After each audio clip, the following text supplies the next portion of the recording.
You are the... All right, welcome everybody. Series E Apex Legends. All of World's Edge explodes into chaos, and G2 around the corner, taking what is rightfully there. More with our Ash player Musin involved, and it's going to quickly switch to the Peacekeeper, putting down damage quick as that Fury starts it off with the devotion and does so much work. May have single-handedly clutched it for Vizio, and with the last shotgun shot, does it? Let's get the games underway, man. I'm ready to go.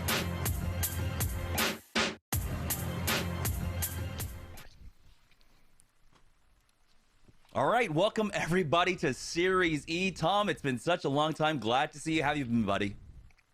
I've been good, man. Excited to get this season 5 underway. I mean, we're already 3 days into the qualification process. We have the last day coming up. So basically, all the teams that feel like they have the chance, they're the teams fighting it out today. That's absolutely correct. At this point, I mean, it's looking like Challenger Circuit with the amount of teams that we have right now and with the teams that we've seen so far. Well, let's go ahead and talk about what's going on. And so, like Tom said, this is the final and fourth day of qualifiers here for Series E. It's been a cumulative event. So, over the last 4 nights, our teams have been competing to try and score as much as possible. Tonight, we have 5 matches left. It's all going to be played on World's Edge, and we only have 3 spots available.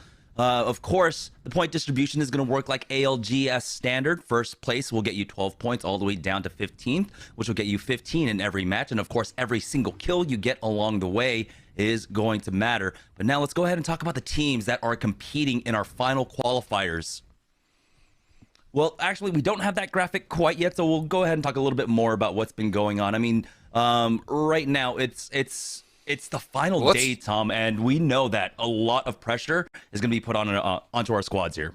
Why don't we talk about some of the teams that have played over the last couple days, because we can assume that the teams that have been doing really well are going to be here today, right? They're not going to just throw away all of their hard work over the last 3 days. Yesterday we had Gas Station Gaming, Void. That's a team to go and look out for. We have Redeem, Most Hated, Optimal Ambition. These are squads to look out for, and you can see this is the overall point total, Jamerson. What do you think about this leaderboard? Yeah, I mean, it makes sense. I think Void being up there, along with Redeem, of course. But I think we're a little bit surprised by teams like Most Hated coming up and basically being put on that bubble and that third place spot. They are tied with Redeem right now, but you've also got Optimal Ambition and Gas Station Gaming. Both of these squads are squads that we are familiar with. We've seen throughout the Challenger Circuit. We've seen throughout the LCQ as well. And now they're trying to make their way into Series E. It's wild to think that they picked up 61 points yesterday. Gas Station Gaming did, right? So the fact that they were able to get that much of their chunk of 96 is insane, because if they put up a performance like that, they may be able to take over that second or third spot, right? Because you're looking at a 20-point difference. Unfortunately, with only 5 games instead of 6, which we typically do, it's going to be, again, in a situation where every game matters just a little bit more. So they're going to have to throw down, and they're going to need to come back and have the type of performance that they have yesterday if they wanted to stand a chance today. Yeah, it's really important to note that right now. I mean, if we take a look at teams that did fairly well yesterday, like you said, Gas Station Gaming, they got 61 points. Other teams, though, that didn't do as well, one of them that I'm looking at currently in the top 3 is Team Redeem. Redeem currently have a 31-point lead over Gas Station Gaming. But that was almost the difference between Gas Station Gaming's points last night and Redeem's points last night. So there is a world where Redeem don't find themselves in the top 3. They have to play these next 5 games so well. They got to make sure that they do not drop a single game. You got to make sure you get 5 to 10 points on the board every single opportunity. Yeah, realistically, we're looking at 2 spots for teams 2 through 6, right? Because you don't really think Tap Strafers. Well, I do hope that Tap Strafers has a phenomenal day, and all these teams have a phenomenal day. You look at BP mathematically, and that's kind of where the buck stops. So you would say that if Redeem or Most Hated drop the ball today, there's opportunities for these teams in the 4th, 5th, and 6th seed, Optimal Ambition, Gas Station Gaming, and BP, to kind of make their way up there. So I think all eyes are on these teams to see who's going to be able to necessarily put their best foot forward and make their way into season 5, because there's a lot up for grabs, right? You're getting an opportunity to be contracted, you're getting an opportunity to practice with your team more, and we do have the teams up right now, and I'm guaranteeing that we're going to have those teams that were on that leaderboard poking out. But you get an opportunity, if you're unfamiliar with these team names now, to see the players that are on the squads. Yeah, super important to see, of course. Void is going to be up there, Redeemed, another squad that we're looking out for, and Optimal Ambition, Gas Station Gaming, all of them. And I'm glad that we were able to fill up this lobby. I mean, we know that when it comes to these qualifiers, when it is cumulative, a lot of teams kind of see it as like, well, there's no shot for us here to make it in. But this is still really good practice. I mean, when practice is sparse amongst competitive Apex Legends, you need to be able to get every single rep in that you can. So I'm glad we've got these other teams filling it up. Now that's leaving a lot of questions on the board. Are we going to get contested? Because when you have so many new squads that maybe you're not familiar with and who might not be familiar with you as well, there's a huge opportunity for spoilers being played because of the 50-50s.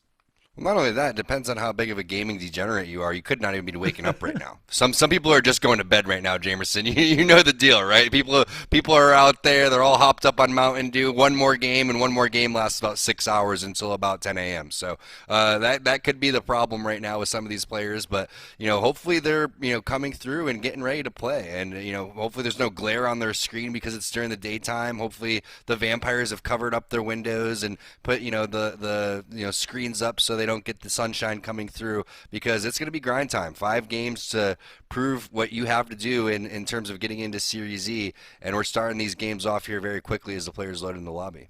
Yeah, I mean, I personally woke up about an hour and a half ago, but to my defense, I woke up. I immediately got on my bike. I got some good cardio in, so at least I make up for that in that regard. But yeah, right now, again, 3 spots on the line for the next season of Series E. We can't stress enough how important an opportunity like this is, especially after the last 2 seasons of Series E that we've had. Seeing Team ESA moving on to Octa Gaming, having a great performance, albeit not winning the LAN, but having a great performance nonetheless at LAN, seeing them grow, seeing teams like Vizio being popping off and having great performances of their own, and so many teams have gone on to be signed, and having this opportunity, having some pay coming in every single month is a huge boon to their careers. I'm getting a call from MLG right now, and it's apparently Final Boss has been taken. There's a team called Final Boss in here. Soon we're going to see Carbon and Straight Rippin' popping up here. But Jamerson, popping on your VR headset and doing bicycle kicks in your chair doesn't count as riding the bike. I just wanted to let you know I'm just messing. I am going to argue with you there. I don't know if you spent like maybe 10 minutes doing Beat Saber. That's your cardio for the week. It's absolutely insane. That game looks lit. I'm not gonna lie. It's good. It's actually pretty decent cardio, but you do have to figure out what the hell to do with your legs at that point. Series E Beat Saber coming up. Oh my goodness, that would actually be sick. I mean, we're still waiting for the days for like VR, more VR esports. And speaking of, I think that's pretty cool to talk about, because we do have a pro Apex player that was actually pro VR. And what? Guess who else it would be? Who would it be? None other than, of course, iShiny. I was going to think it has to be someone on Complexity, right? I was going to go like Shiny, Monsoon. I mean, Monsoon's going to go on America's Got Talent for playing the guitar and singing soon, I guarantee it. So there's a lot going on that team. Someone's probably a chef. The other person, who knows what they do over there. Well, yeah, Monsoon's the chef. But yeah, Shiny's done League of Legends, Overwatch, VR esports. Basically anything he can compete in, he has competed in. And he's done a fairly good job, I would say, across his career. I mean, we have the Mario Kart challenges going in on over the Walmarts all over for the esports arena facilities. So there's a lot of different fun games to go out there and play. And now we got Apex Legends Mobile and people getting signed for that too. Is that even? I'm a boomer. Is that even out yet? Have you played it? Like, what's going on with Apex Legends Mobile? It's out. My phone, I don't trust it enough to play an FPS.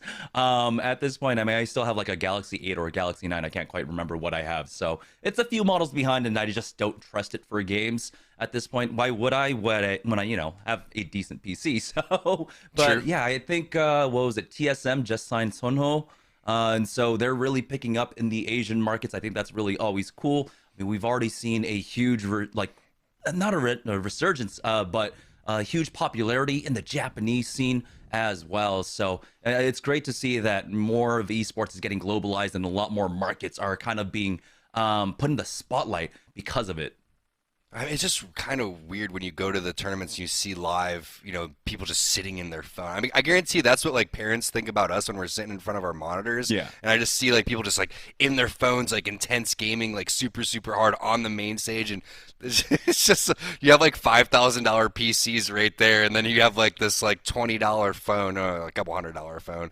But I mean, hey, I think it's awesome. And the quality of the games are really, really surprising. Like the League of Legends mobile game is absolutely insane. I don't know if you got an opportunity to go and check that, but we're going off the beaten path right now as we fill time. But yeah, I mean, I'm excited to see what happens with that, and of course, expanding the community any way possible, whether it's esports, gaming, whether it's the game you're actually playing or whatever. That's what it's all about. So I think it's super cool. Yeah, no, Wild Rift is definitely amazing. That's I what it's remember seeing on Twitter as soon as Apex Legends mobile launched, it's like, hey, how do we get those graphic quality settings on PC? Because I'm trying to push 240 FPS all the time and such, and it's always the consummate like PC master race, people that are just like, yeah, how do I make this just look like a blob of pixels and more than anything else, like how do I just make it anything unrecognizable just so I can have the best frames.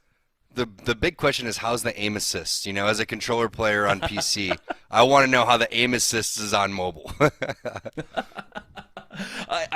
Yeah, can you have cross input here? Like, Yeah, how do I right? get MNK on the Switch or on mobile at this point? Yeah, it's always a great time, especially when more things are launched. I mean, it's great because again, Apex Legends has been a breakout game. I don't think anyone was expecting it to be as big as it has become in the last 3 years. It's getting bigger too. And it is, and it's propelled this huge esports scene, which is why we have something like Series E going on. This is the final day of qualifiers, and we are heading into game number 1 of 5. Again, all 5 games will be played on World's Edge. It looks like we might have some contention going on at Fragment East for game number 1.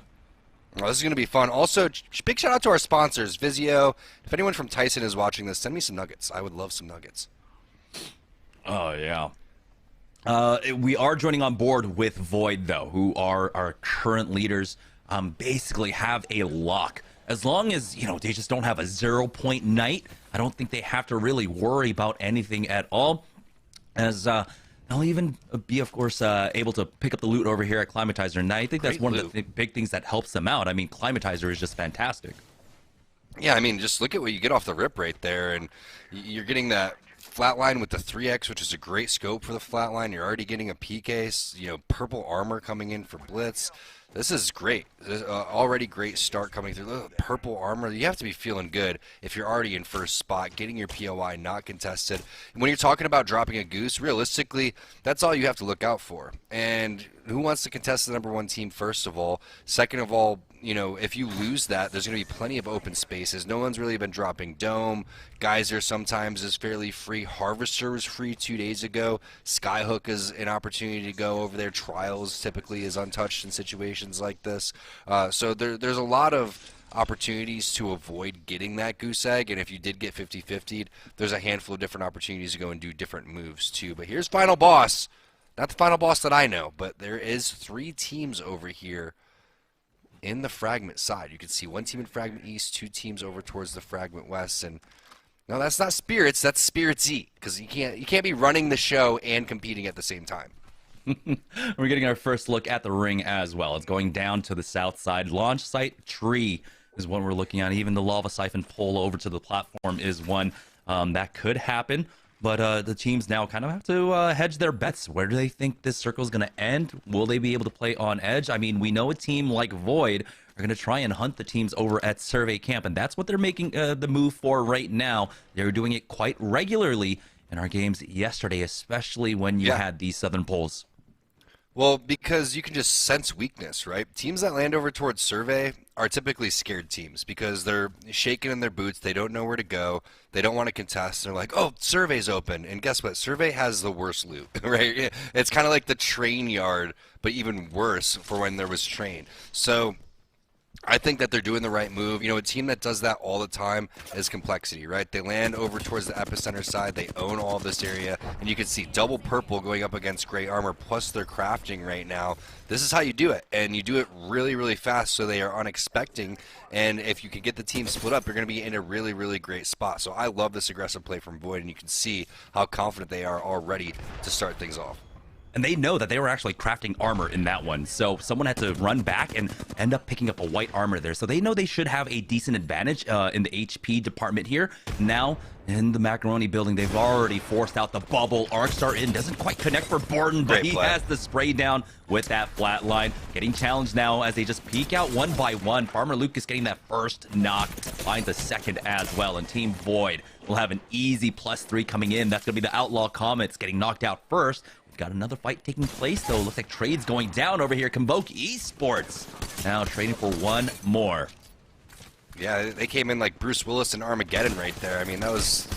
Is that what he is? Is Bruce Willis? I can't remember who it was. I ended up destroying the comment. But Gunvoke Esports is going down. The Max Soviet is the last one over here. And that's going to be Carlon with the Sentinel, too. So it's going to be CDE going down instead. Max Soviet with the R9 spray towards the back of Overlook. Really nice team fight right there. But can we just talk about Void and how clean their squad wipe was? I mean, perfect movement coming in from Borton. Basically playing that perfectly. I mean, the grenade into the flatline spray. He thought the last player was inside the Macaroni building like you were talking about. And then he just takes the PK out and hits for 90 over towards the side. And it's really important not to get knocked in that situation because you don't know if you're going to need to use your resources to try to get that back up. You don't know if the third party is going to come. So being able to just go in there full heal inside the building is super important to continue the ebb and flow of the game. But now we're back on board with Final Boss over towards the high ground, trying to find some arrow shots with the 3x with the bow check. And that's a nice little 60 to the body right there.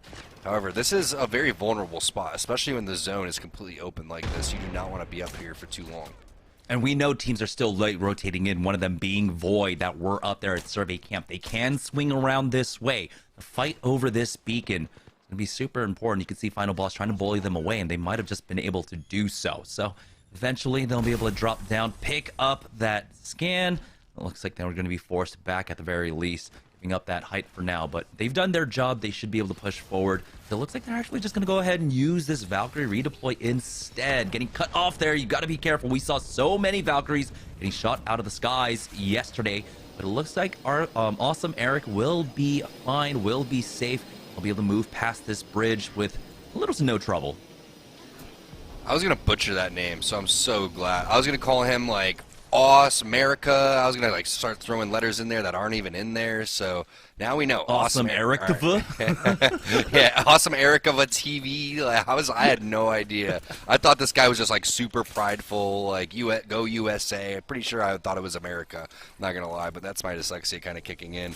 But I like that play. I was surprised that Dax didn't go for a sell and they were just like gonna full send it over towards the side because without having shields, I mean, they were pretty vulnerable in that situation. I thought that was an opportunity to get lit up, but they got out of, you know, a very sticky situation, and now they're going to be able to move forward on their rotation. The problem is right now, there's going to be a lot of gatekeeping, right? There's a lot of squads alive right now. We didn't have many 50-50s. Typically, over the last couple days, we've seen a faster pace than we're seeing in this game here. Definitely. I mean, this is definitely already faster paced than we would see in Pro League or Challenger Circuit with 2 squads already gone before round 1 has finished closing. I'm surprised that more, but I think with so much on the line, a lot of our squads aren't trying to risk things for Team Void. They're taking their time. They've already got their KP. We said the name of the game for them is just to make sure they get any points every single game. They've already done that, and so they can go ahead and slow rotate through. They can go ahead and hug the ring and pick up more loot and just basically set themselves up for success for the late game now. Yeah, I like the way that they're playing this one. I mean, they're constantly just getting these armors charged up, making sure that they're confident in their team fighting over towards the outskirts. We know that this ring isn't going to really do much damage, so they're in a great spot right now. And again, with Valkyrie and the redeploy, that Skyward Dive, you're going to be in a perfect situation. So getting the scan onto ring 3, making your redeploy forward. Some Counter-Strike crouch tactics coming in for Most Hated. Looks like they're trying to set up a ambush over here. I've been really impressed with MJ. I think MJ's movement on Horizon has been really spot on, so I'm looking forward to seeing more of this player in Series Z if they're able to make it. Yeah, I was wondering if that was like stick drift for Mar right there, as he was just slowly panning to the left at this point. It doesn't seem like the lurk play is going to quite work out. That squad ended up actually just running past them, but another squad is showing up through Thermal Station. I'm surprised. There's a lot of presence of teams here on the western edge trying to make their way in, possibly from Tree, but you can see this ring going square over launch site. You're going to want to get to what seems to be the south side of launch as that ring continues to pull down. The team that's actually on top of that beacon is set up in a really great spot. No one's even challenging them. We know that that southeast building of launch can usually hold 3 teams or 4 teams in and around that area. It looks like Team Redeem, I believe that's Z Davis's team, is making their way to possibly contest over there. So that's something to look forward to. But this is a composition that we haven't really seen much. We got Newcastle being combined with Ashe and Valkyrie, so a lot of different outplays and maneuvers, rotations, etc., coming in for AOG. Should be fairly fun to see what they're going to be able to do with this, because we've seen so many different legends throughout all of the qualification process, right? We're seeing Bloodhounds, we're seeing Watsons, Wraith. We know Gibraltar's a really popular pick, but seeing Newcastle being kind of introduced into this season and being utilized a little bit more in pro play is going to be awesome, because the skill gap for new legends is always really, really high. So these are 3 fairly new legends that have been introduced over to Apex over time. I mean, obviously Ashe and Valkyrie not that new, but they're not one of the OG characters, so it's going to be pretty cool to see how this works out. Yeah, I mean, the nice thing about Newcastle is that while he doesn't provide the same kind of utility that Gibraltar has, but having in your basically tank player at this point some mobility is extra nice. I mean, that was probably the biggest weakness of Gibraltar, was that he didn't have mobility. He was a big target, but he had a lot of defensive tools to keep him safe. And now you have Newcastle, who provides a shield that's not as strong as Gibraltar's, but it gives you the mobility. So all 3 players have that ability for an outplay if you know how to use his ultimate well. Exactly, and I like this play from Most Hated. You could see that they were a little hesitant to full send over towards where the choke point was, because if there's a team waiting in there, they're already fairly weak. So they kind of took their time before turning the corner and kind of staggered a little bit so they can gather more and more information individually based on who was full health. So they just go under the staircase, which is a very popular spot to go and kind of reset, heal, and then make their way in towards the building, which is a priority building. So really smart play from them, really good rotation, well timed, as well as you see team arm assist. That's not aim assist, this is arm assist. They're flexing inside of the building over towards the tree side with Watson. Now this is a little bit of a passive play, a little bit too passive. You almost think that with the opportunity to go and rotate with Valkyrie that you'd want to go and push in, and this is an opportunity for a team to maybe sense the weakness in this squad and push in on them, because Watson's not going to be as good as fortifying these buildings as Gibraltar is, or as Caustic is, excuse me. And when you see these fences, there's not enough fences in there. So if they are going to play Watson, I would love to see a couple more fences to kind of push these teams off of them, because all it takes is maybe 1 or 2 shots over towards the fence, and they're going to be inside of that building immediately. Yeah, this isn't the cat's cradle that we're used to seeing back in the day when everyone was running the Watson. This is kind of basic setup so far, and he can throw down, I believe, he should have 6 more of those nodes to put down if he needs to. On board with Regiment Elite currently, as they've already lost out on 1. Bubble's been used. It's going to be the fast gold bag res as well. Crimson is trying his best to survive, and he does at least get that bat off and will be able to back away. They're playing here on the eastern edge of launch site. They were able to clean up 1, it seems. We're down to 17 squads here, and they're still taking their time actually healing up. I'm surprised. There we go. Crimson finally hitting that med kit. You got to prioritize, you know, being able to stabilize first before you go for that loot. AOG, though, they are now getting contested, and wondering if it's redeemed. I don't know if I saw Watson on the other side of that wall, but like you mentioned, they were creeping up to try and take this position, and I think that is a Watson there. It's really important to kind of take this head glitch over here. I mean, going over towards the door is risky, right? That door's going to get opened immediately. Using this head glitch would be perfect, so I'd love to see... I have no idea what this player's name is. Jamerson, you're the name god over here. How do you pronounce this one? I think I'm just going to go with Illy. That's always the hardest part. Whenever there's an X in a name, you're like, oh, okay. Is this, you know, is this like 1999 screen names, you know, XX Sephiroth 42069XX? Like, I don't know if those X's mean anything. It does seem like AOG were not able to capitalize on this knock that they were able to get. It wasn't redeemed on the other side of this one, and they are doing a great job controlling. It did look like the ring ended up pulling away towards the north side of launch, unfortunately for AOG, but this is still a passive position they can play off of. They got the Valkyrie deploy, they have the phase breach, so a rotation through launch shouldn't be too difficult for them. Yeah, no doubt about it. Now we're on board with the Bums, which is a hilarious team name. I didn't see this team when we were showcasing that in the graphics package earlier, but that's my vote for best team name so far. as I've loved the kind of aggressive play coming out from the Newcastle player here that we're going to call Illy. This is really great movement, great use of the shield, fast looting, aggressive play. Typically, you would think, okay, this is, willingly or maybe Brutta Zim's opportunity to play aggressive, but they're already locking certain things down. And as you mentioned, Jamerson, having a fortified, defensive legend like this that is able to get a movement buff, then that's a really, really strong opportunity to play aggressive. So I think that that's a really smart and confident play coming in to kind of push that team, flush that team out. Yeah, that Newcastle ult is on such a super low cooldown, I believe 2 minutes as well. So you don't feel bad whatsoever about expending it. Oh boy, Phase 1 Esports are about to be in big trouble though, as we join on board with Gas Station Gaming. They're able to get a kill onto Real, and that's going to be Tap Strafers getting knocked out. But we have another squad to deal with, and they will be able to finish them off. As the third party comes in, Rambo has gone down. The armor swap was there for ICR VR, but unfortunately, this defensive bombardment's not going to do much as the bubble goes down for this other squad. Now it's going to be Jet left to his lonesome, using that bracelet to get out of dodge, and Gas Station Gaming, unfortunately, were not able to stabilize as Mixers came in for the third party.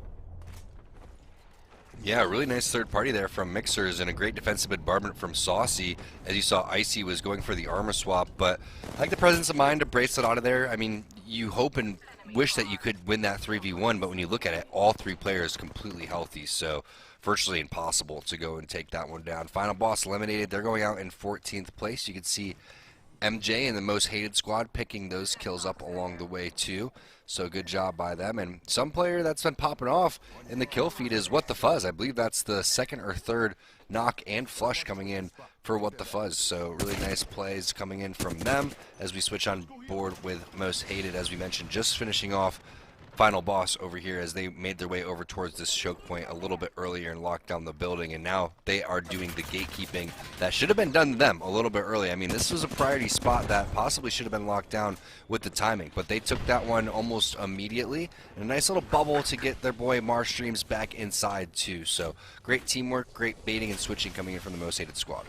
And it looked like there was no hesitation on these calls, that they were able to just kind of move smoothly throughout all of this. Mars covers him as he's retreating, and then he gets cracked himself. The bubble comes out instantly. Like, the communication is on point for them right now. This is the AOG squad now moving in from the south side. They should have plenty of utility to use to come up, but we're seeing a huge pileup. Maybe 3 teams now showing up on that southwest choke. Mixers being one of them. This was the squad that ended up finding that third party just beforehand. Now they're in some trouble. The Voids has gone down. They've lost out on one. Hoshi trying to chase down with his PK. Heading for the 29, and now going in for the next peak. Luckily for him, he did have the backup of Saucy, but Neg ends up getting that knock. We're down to a 1v1 here for Mixers. That's going to allow a free rotation in from AOG, who should just be able to walk across that bridge, and there it is. Mixers ends up getting eliminated. Give no respect, though, only down to Neg now. Might just be able to hide behind that corner. AOG, though, got themselves caught in a fight, and now it's just Brother Zim left for that squad. We're now down to 10 squads remaining, 2, maybe 3 rats running around here. That was a very entertaining team fight, though. I mean, you could see the little rat race that was happening as all the players were kind of maneuvering around each other with the zone closing in. They understood the situation where, hey, we got to finish this one off, right? The zone is going to start closing in on us. That's going to tick away. It's zone number 4, so it's going to do a handful of health damage. And they ended that one perfectly. It's not one of those situations where it's 2 teams basically griefing each other and ending the fight in the zone where everyone's going to die. So very respectable when the teams are able to recognize that and understand the situation, that if you wait too long to fight, then both of you guys are going to end up going down. So they just said, all right, let's take this fight. Whoever wins has the opportunity to win this game going forward. 9 squads remaining. A lot of them are broken. We saw a handful of different rat teams, duos, etc., etc.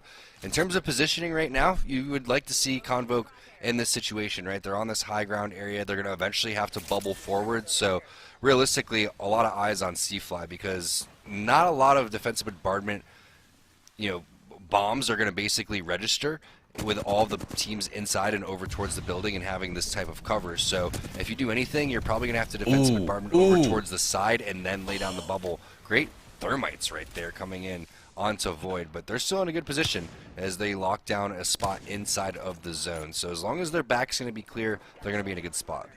Yeah, I mean, we know that there is a legend with the Ring of Fire, but that was the Triangle of Fire, the Thermites going down on top of Void. But luckily, they're able to avoid a lot of that right now.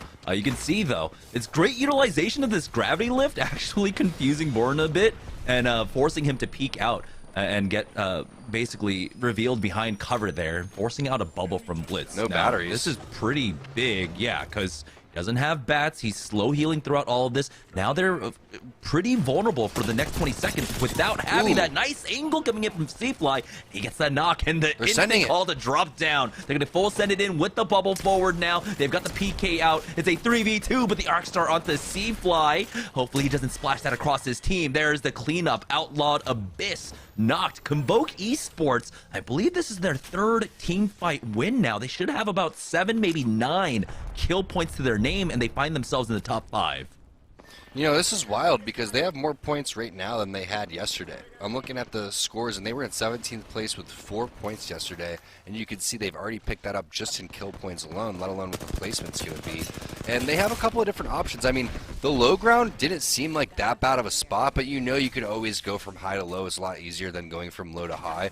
So they could play this a handful of different ways. I'm curious to see what the opportunity is going to be, but I love the call to full send on that one. You don't know if that's a duo or a trio down there, but to be able to eliminate another team with so little teams left, plus pick up those 3 extra kill points is huge. Yeah, I wasn't ready for a calculus lesson there. High D low, low D high. Convoke Esports, though, let's do the math. They've got 18 cells. Yeah, right. They do have no bats whatsoever. This is really...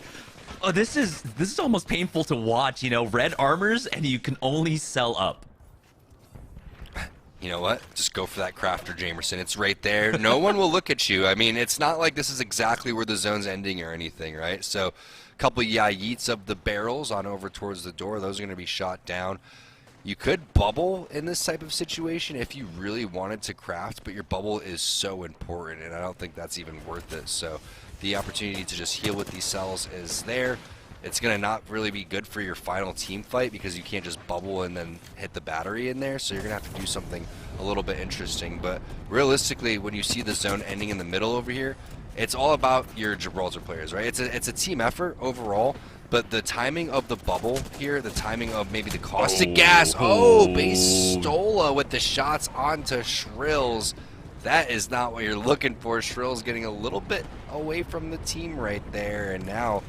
you're in a really tough spot. I mean, isn't that where he got ripped apart from? I'm not quite sure if Soviet wants to be here. I like what Seafly's doing. I think Seafly's got the right idea. Oh boy, Void in some trouble though. They are also struggling in the heals department. You can see slow heals now. The cells coming out from Blitz trying to reset. The ring is to their back as well, but Soviet ends up getting a knock onto Bastola. So the team inside in a little bit of trouble here as Redeemed are able to push up. Z Davis has taken a lot of damage, but might be able to heal up. Bubbles have been forced almost from every team now. Farmer Lucas goes down to that PK shot. That's going to be Void eliminated. Redeem picking that one up. We're now down to our final 2 squads remaining, but we saw a lot of trades. Max Soviet below. It's going to be a 3v2 for Redeem. Now, they don't really have to chase after these kills because the win will eventually come their way. That's going to be Redeem taking match number 1 of the day.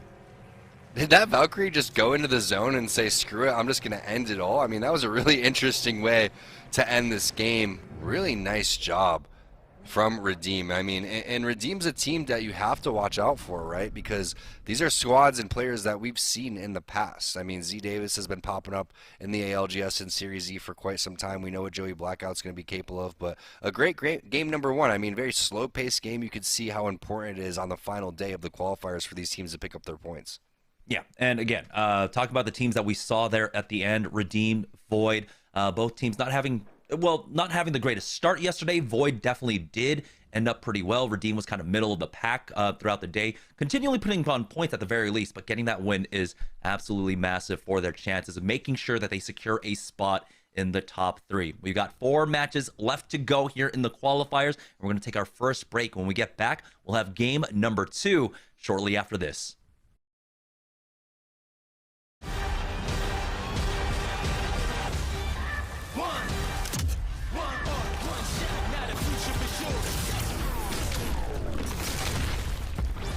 Verses coming daily under pressure.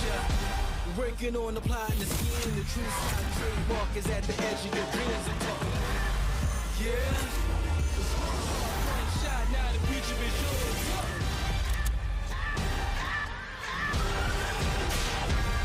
I'm turning dreams into reality. In the lab with the formula and chemistry.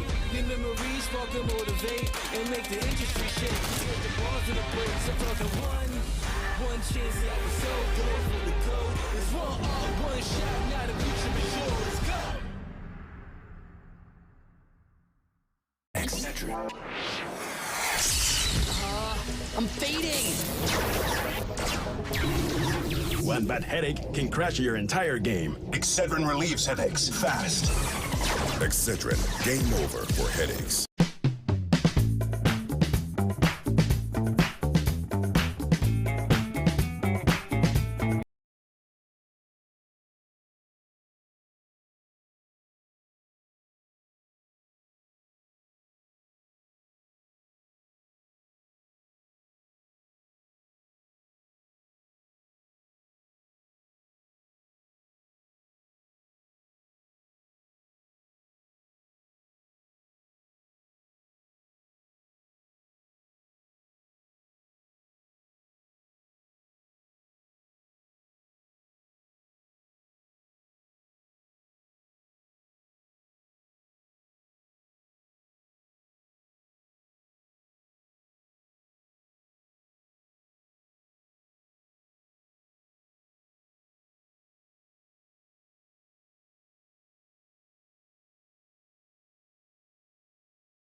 we had a great showing in game number 1 coming out from some of our heavy hitters in this lobby right now, our favorites to try and make top 3, particularly Void and Redeemed, finding their way up there. But throughout the game, you know, other squads like Optimal Ambition, Gas Station Gaming, they had their moments as well, making sure that they're trying their best to, of course, keep up to the momentum and keep up with the pace that's being set right now by those two squads.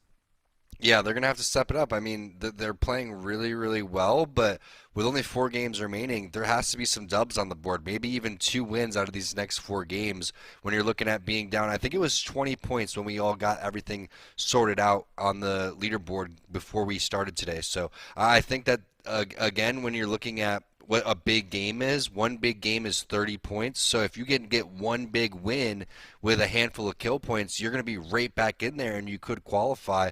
And we're looking at, you know, again, the opportunity, if you haven't been familiar with Series Z, you're going to get contracted to one of these partner teams as we take a look at the Mobile One High Performance Moment. And there's awesome new partners that are on board, right? You can be sponsored by, you know, Tyson, for example. You have Excedrin in there. There's a handful of great partners, but you're also getting great practice and an opportunity to stick it with your squad to try to improve as a full 3-man team, as you see a great play coming in with the spray from Seafly. Unfortunately, we did see Shrills go down a little bit early, and if so, Convo could have had an opportunity to win this game. Yeah, a lot of this just kind of came down to a lack of economy. I mean, you can see there that Seafly only had that last bat remaining, and the team below, they were only able to pick up cells afterwards. So if they ended up, you know, trading away any damage, there was no quick time to reset. They had to slow heal with the cells, even though I believe they were getting some decent damage off on the team. I believe it was Most Hated that was playing inside of the building. There was no real follow-up because they had to take their time and slow heal throughout all of this. So it was very unfortunate that we saw a lot of our squads actually struggling in the heals department in the basically late game portion of game number 1. That was a great stick by the enemy Valkyrie, and thank God for the nerfs to the Arcstar. Otherwise, Seafly could have ended up going down and taking some of his teammates down with him too. But the bubble placement with the spray was perfect, right? He places the bubble directly on the edge of where the down teammate is. So if they end up going for that res, they have to immediately stop the res. If they need to get a flush and go for an armor swap on the player on the ground too, the bubble's in a perfect situation for that. So a lot of great plays coming in from Convoke, but really it starts with Seafly taking this angle, great use of the 2-4X with the purple mag on the R301, and that team had no idea what hit them as they were just, you know, sitting down there. And I'm not quite sure where everyone was looking, because at a certain point you have to realize where your angles are going to kind of be taken from. And yes, there's a handful of different spots that you could be shot from, but I think it all happened so fast for the enemy team they had no idea what was going on. Yeah, let's check in with the overall, or with the leaderboard after game number 1 to see how many points Redeem were actually able to get. And it was an 8-kill game for them overall, but the plus 12 will help out Redeem. Of course, one of those squads right now on the bubble that want to maintain the top 3 position. Team Void, though, they're already comfortably in the top. They get another plus 10. And they already had a pretty large discrepancy between first and second place. So I think at this point they have essentially secured their spot in Series Z. Yeah, and they really almost had it before this thing started too, because realistically, like you were saying, they just needed a goose egg. So being able to get that 10 points mathematically is going to give them a huge boost. And if they continue to, you know, get 10 points, we're looking at 50 points overall when the winning team yesterday was at 61. So they're already on a great pace and a kind of winning pace. And at this point, I'm excited to see which partner they're going to be partnered with and how they're going to do going forward, because anytime a team comes through the qualification process and gets first place, you know they're serious. You know that they've been taking it, you know, in terms of practice, very serious. You know that they're a tight-knit group. And then at the same time, there's an opportunity for them to slide in there and stay in Series E going forward. I think that's the big goal for all of these teams. Yeah, I mean, we had the Intel buff coming in for what ultimately became ESA and then Optic Gaming. We knew there was something special about that squad. I mean, you and I both said, you know, there's something crazy about this Verholst player, and he was playing during the Bloodhound meta. That was when our first introduction to Verholst throughout the qualifiers, when he was fragging out in the Bloodhound meta, and then the Valkyrie meta came around, and he showed that once you get some extra mobility on him, he can absolutely frag out. And I'm glad that we get this opportunity to highlight new and up and coming players, because this is still Apex Legends. Even though this is what, 3.5 years into the game, there's still a lot of talent to be discovered. And I think that's a great point, because as we get more legends kind of coming out, et cetera, think about what we were at when the meta first started for competitive Apex. We were looking at one person had to be stuck on Watson, there was a Wraith, and there was a Pathfinder. And that was it. You were stuck and filled into those 3 categories. And a lot of times, I mean, the Wraith players were stuck on Wraith. They're like, there's no way I'm going to go play Watson. So if you were stuck on Watson, it almost made you feel like you were the weaker player on your team. And it's unfortunate that that had to be the case, because there just wasn't many opportunities to make out plays. You couldn't really find out what your play style was. You were just said, okay, I'm stuck on this specific legend. Now you have so many different legends that you could play. You could try so many different things. You could play Horizon, you could play Valkyrie, heck, you could still play Bloodhound. Gibraltar is really popular. Caustic, there's so many different legends. Ash, Bangalore is still popular too, and more popular than ever in terms of competitive play. So I love where we're at. Heck, even Watson's making a resurgence too. So a lot of different opportunities to showcase what you're able to do. That's just going to allow the game to be so much more fun, because you're not being filtered into one legend that you may not even be vibing with. This is an awkward, slow fight for CDE, as they were looking to fight over this building right now.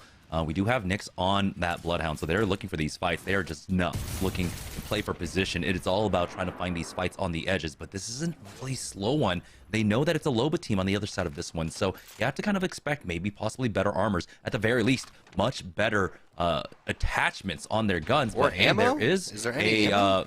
That's really unfortunate. Yeah, he finds a purple mag, no ammo for it. It's team contested on the other side of this one. Butters almost goes down, and now he will fall. It's going to be a 3v2. They should be pushing in for the killing blow. Let's see what Floop's going to be able to do. He sends it into the bubble a little bit too hard, but Added is there. There goes another knock onto Nick. It's the PK. Added with the Havoc, looking for some spray, but he's not able to find it. Has to reload the flatline, has to reload the Havoc too. Ends up electing to go for a cell, and this is where the mind games kind of come in. You know that the res is coming through. It's most likely a fake res to try to push Added out. Added now using the window to go and see what this Wraith player is doing. Stops perfectly and then goes with the whoop, swoop, and pull. I love this play coming in from Added, but he forgot one of the most important things. That's to reload his weapon, so now he's looking for the thirst. I don't know if he's going to be able to get this player that's going into the arm shield. Great use of the arm shield there from Carlon, who was rocking Gibraltar a couple days ago. Now on that Wraith. That was a fight that Carlon should not have won, but the use of the shields, I mean, talk about OP. Carlon just using those to perfection. Yeah, just different moments of brilliance coming out from either side. I definitely thought Carlin was going to lose that one. Unfortunately, the disengage to try and go for the slow heals there, a little bit punished. Outlawed Abyss, though, find themselves in a fight down here by staging, and doesn't seem like it's much of one at this point. They've already lost out on 2. They're getting thirsted, and he's getting hunted down. That's going to be Outlawed Abyss gone. Phase 1 Esports ends up picking the team fight win there. Also have control over these crafters, which they immediately move on over to pick up the bats that were sorely missing in game number 1 for all of our squads. He hopped on that crafter so fast, I thought it was like an angry forum kid or someone that was like mad on Reddit on the Apex Legends someone getting ready to roast like hell on Reddit. Yeah, it definitely was someone immediately ready with a fake gamer tag or a fake username, excuse me, on Reddit, ready to throw some serious roasting material down. But AOG now in a little bit of a different situation a little difficult situation that you wouldn't want to be in. They do get final boss out of there, but that was a little scary. You could see a lot of people over towards the door getting really weak too, potential third parties coming in, but in the back of Geyser, it's not really a popular spot to see any type of fighting unless the zones are going to pull over here. I miss Geyser zones. I would love to see Geyser be utilized a little bit more. It's kind of fallen out of style. Teams don't really land there anymore. I haven't seen many zones pulling back on over there. I would love in the next couple games if we could get a back Geyser zone. Oh, Rambo isn't going to be able to see Geyser anytime soon. He has gotten knocked over here at Survey Camp. Gas Station Gaming going for that similar thing where they rotate out to Survey Camp and try to take advantage of the squad that was, you know, playing a little bit slower here. This time around, though, give no respect. They were ready for it, but they did chunk away at their HP bars, and so the reset comes out for Give No Respect. And unfortunately, Fragout has to slow heal with syringes. That means the other side, Gas Station Gaming, have all the time in the world to reset themselves. So we are now equalized once more. But you have to imagine, coming out from Climatizer, they should have a lot better heals. They should have the bats to work with. I'm going to stop calling them syringes and start calling them cringes. Because if you don't have a med kit, it is super cringe, man. The slow healing, and nothing is worse than that, especially when you have a Loba on your team. So hopefully they can find something. Flatline Mozambique here for Icy. We'll see what he's going to be able to do. But having this type of, setup inside of the building, this is typically an area where you're going to see, Caustic shine. But it's up to Icy if he wants to do anything, right? If Icy wants to go and push, it's going to have to be a bubble push directly out over towards the door. While he's checking this door, though, someone else needs to be running around and looking to see if there's a third party. Otherwise, this fight is not worth taking.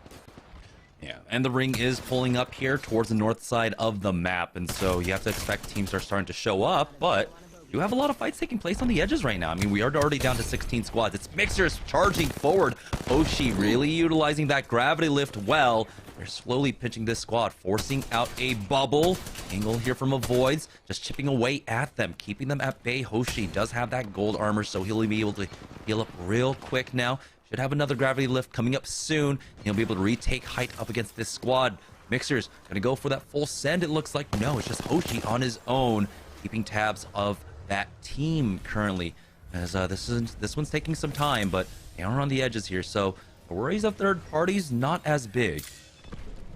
Exactly, and again, still early into the game, so nothing too worrisome. But that team does Valkyrie Skyward Dive on out of there. I think that's the right play. Great shots there from Saucy trying to lead that one. I don't think they're going to be able to get any type of knocks unless someone else is laying down some serious damage. But the job's done. They got a free rotation now. Yes, they didn't get the kills along the way as they were hoping for, but still at least bullying a team out of your position so you can go and reset and decide what the next play is going to be is fairly big as we see what CDE is doing. Now, we were talking about this area not getting a lot of action. Well, I think they heard me, Jamerson, and now they're starting to push on over here. The fortunate thing for Nick is he's got that scan coming up in about 10 seconds. Yes, Beast of the Hunt has been used, and that's probably why that team is currently running right now.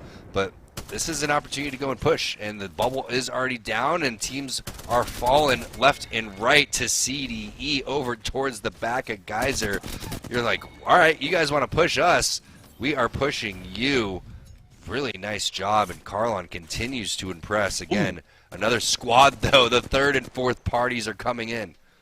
Yeah, and I mean, we knew in game number one as soon as we saw this Bloodhound that this was their game plan. They were going to play edge, and they were going to try and find the fights, and they've already done so. They got the one team fight win over at Fragment East on that 50-50. Now they took that one over at Geyser. Looks like a third one is coming their way, so possibly 9 points early on for them. They've also already secured one kill point. We're down to 15 squads here as Phase 1 Esports find a fight on the edge their own. This time, though, it's on the western side of the map over here by staging. That squad is going to take the skies, and oh no, triggered me. Gets taken out of the skies, and it looks like, yeah, the Valk nerfs, man. It's not as safe anymore, and teams are learning the absolute hard way. You cannot just freely Valk ult anymore. I mean, that's a nominee for the Mobile and High Performance of game number 2. That's definitely the best clip we've seen so far. Papa Midget with the huge spray there with the R301, 3X, Purple Mag, even using that Horizon Q, the Grav Lift, to get back on over to safety. Great map movement coming in from Papa Midget. Even better tracking, though. And I don't think I've ever seen a full team get wiped out in the air totally, but that would have been hilarious because they got 2 out of 3. It was like they were playing duck hunt right there. Jamerson just shooting fish in a barrel. You love to see that from Phase 1, and I think this is great presence of mind too, avoiding the zone. Zone number 2 is moving. They know that they need to hit meds along the way, so going over here and possibly utilizing a Skyward Dive for Moonshine is by far the best play they can do. Yeah, and at this point, a lot of the south side should have been cleared out. We know CDE dealt with a team on the eastern edge.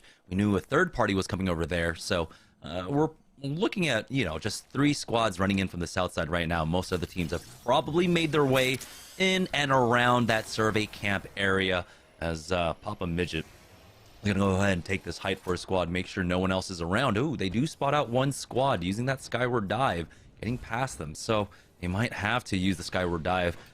because trying to leg it at that point across the multiple choke points is really not an option. So yeah, Phase 1 Esports will use that, make their way into Fragment West.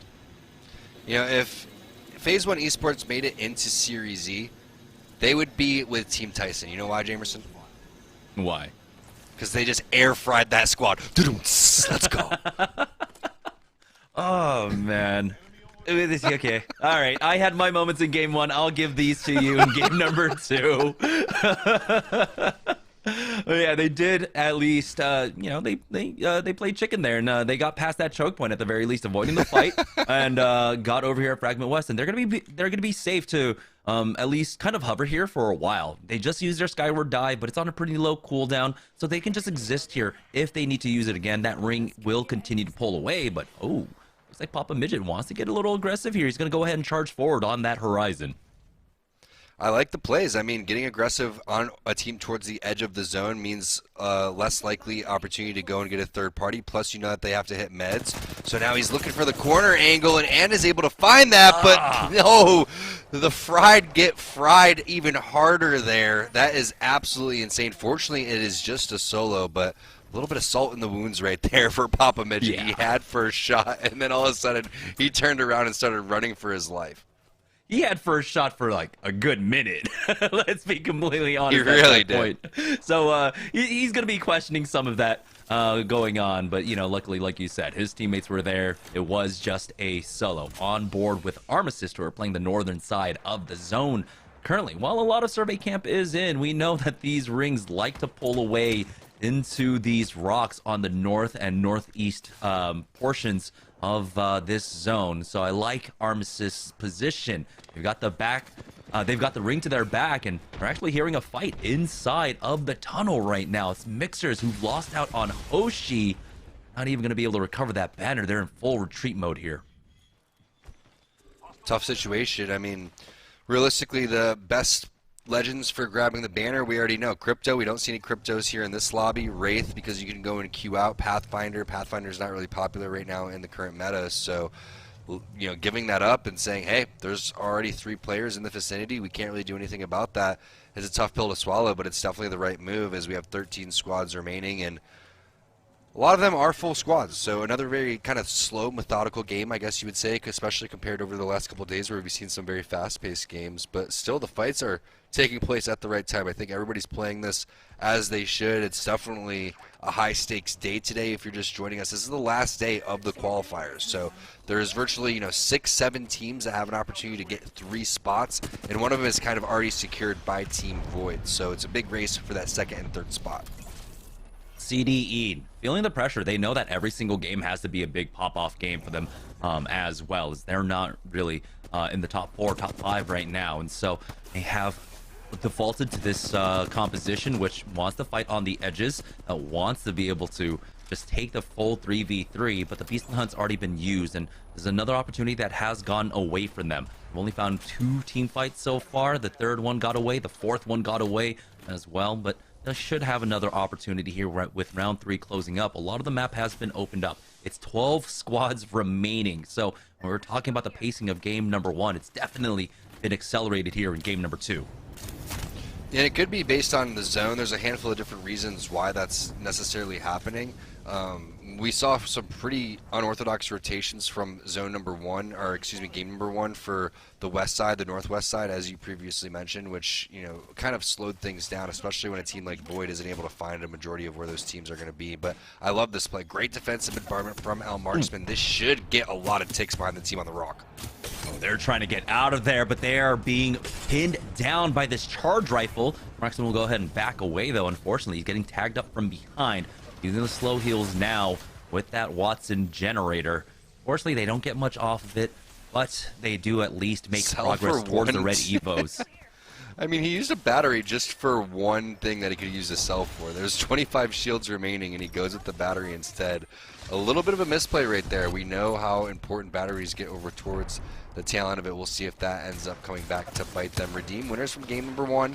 See what they have in store for us for game number 2. See Davis taking a lot of damage. That's going to be a great black hole, but the nades follow up, and it's a tough situation now. That's a 2-on-3. Great defensive bombardment coming down. Great bubble play from Joey Blackout. That should be buy time for Z Davis to go and hit the heels, but not enough time for meds. So Z Davis is going to have to just do this crazy play. I don't agree with this at all. If that works, I am absolutely done for here. But it looks like they are holding it down with the shots, and that should be all she wrote for Redeem here very shortly. That's 2 players knocked down. There goes the third one. And a tough situation, right? You want to go and take that fight on the team directly in front of you. Z Davis goes, hits the grab lift, but once he goes and hits that grab lift, all eyes were necessarily on him. Take the shot. Don't wait for him to fall, Papa Midget. He was standing still in the air. Yeah, now CDE with another team fight win under their belt. That's 9 kill points, I believe, that they've got. Unless one of them got stolen away from them, Phase 1 Esports might be their next targets, but the ring is closing in, so you have to start prioritizing the rotate, which is what Phase 1 Esports are going for. They use that skyward dive, and it looks like they got the pings down, and that crane is actually in for them, and that's going to be a really nice position because a lot of the angles that are available to peek that crane will be negated by this zone. This is definitely a team to watch. Optimal Ambition has an opportunity to sneak their way or earn their way a spot into Series Z. Is Moonshine with the uppercut right there. Hadouken onto avoids as Team Mixers is eliminated. Bubble goes down for the accelerated healing. They still have the defensive bombardment if you want to use it, which could be a great time. I mean, your team needs the heal right now. You have to rotate here eventually. Twitchy has to heal as well, but without the bubble, you're in a little bit of a weird spot. So he's just going to go and take some cover behind the rock, go and hit the battery. I would love to see a defensive bombardment come down when they absolutely need it. So smart trigger discipline there from Twitchy, understanding the situation. Doesn't need to really throw that one out quite yet, but if he needs it, this would be the opportunity to go with a minute left, as now Nades is picking up kills and CDE goes out in that kill feed in 7th place. But look at the way that Icy, Rambo, and Jet just have to deal with Papa Midget and squad, and once they do, they're going to own all of this real estate on their side of the zone. Yeah, and of course, it's going to be the Loba team that has the Kraber in play. Icy, he's the one that's got it for the Gibraltar, but he's been cracked, forcing out his bubble early on, dealing with a team on the rocks as well. Rambo didn't get the message, though. He's going to go in, try and get the repeat at the very least. Doesn't actually get it there. Bubble down. Twitchy has fallen. Papa Midget trades back for one. The rest of Gas Station Gaming have shown up. Looks like Redeem might be in a fight of their own. Excuse me. Void might be in a fight of their own. Currently, Papa Midget has taken out 2. Now, Gas Station Gaming are only left with Jet remaining. It's a final 4 squads here. Unfortunately, Jet will be forced to play this one out by himself. Void smell weakness in the teams around them currently, but they have to be careful. Optimal Ambition are still up as a full 3, but they do at least come in to steal all of this loot. It's really important to go and hit that third party there. The timing from Void was so strong. Burton, 1,000 damage. Doesn't have any kills, but you can see the 6 big assists coming through.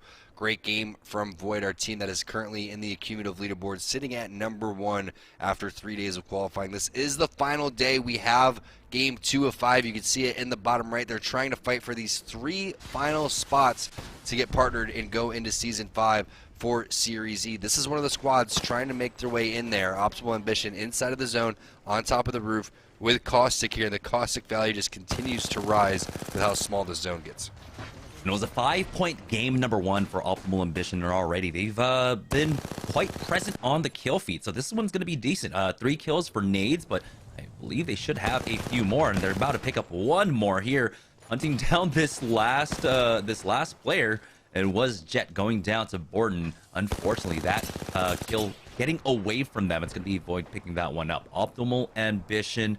We've got Void as well, and 1 other squad inside of that building. And that's kind of surprising because, remember, that was one of the first fights that we had. Gas Station Gaming versus Neg and the crew over by Survey Camp, and that might be the final fight of the game as well. And a lot of times, the team on this high ground rock is the team that's in a great position, right? Because everybody that's coexisting is eventually going to have to fight. The main thing is just not getting ripped apart with the damage, and that's why you're seeing some kind of passive angles being taken by Blitz and by Borton. They know if they get 3-2-1 and if they get knocked, all teams are going to full send. You may get some defensive bombardments, etc., etc. You're going to have to use your bubble. That's not going to be fun. So playing it passive on over towards that rock is going to be a great spot because you know eventually these two teams, as they run out and coexist on top of the building, they're going to have to make a move, right?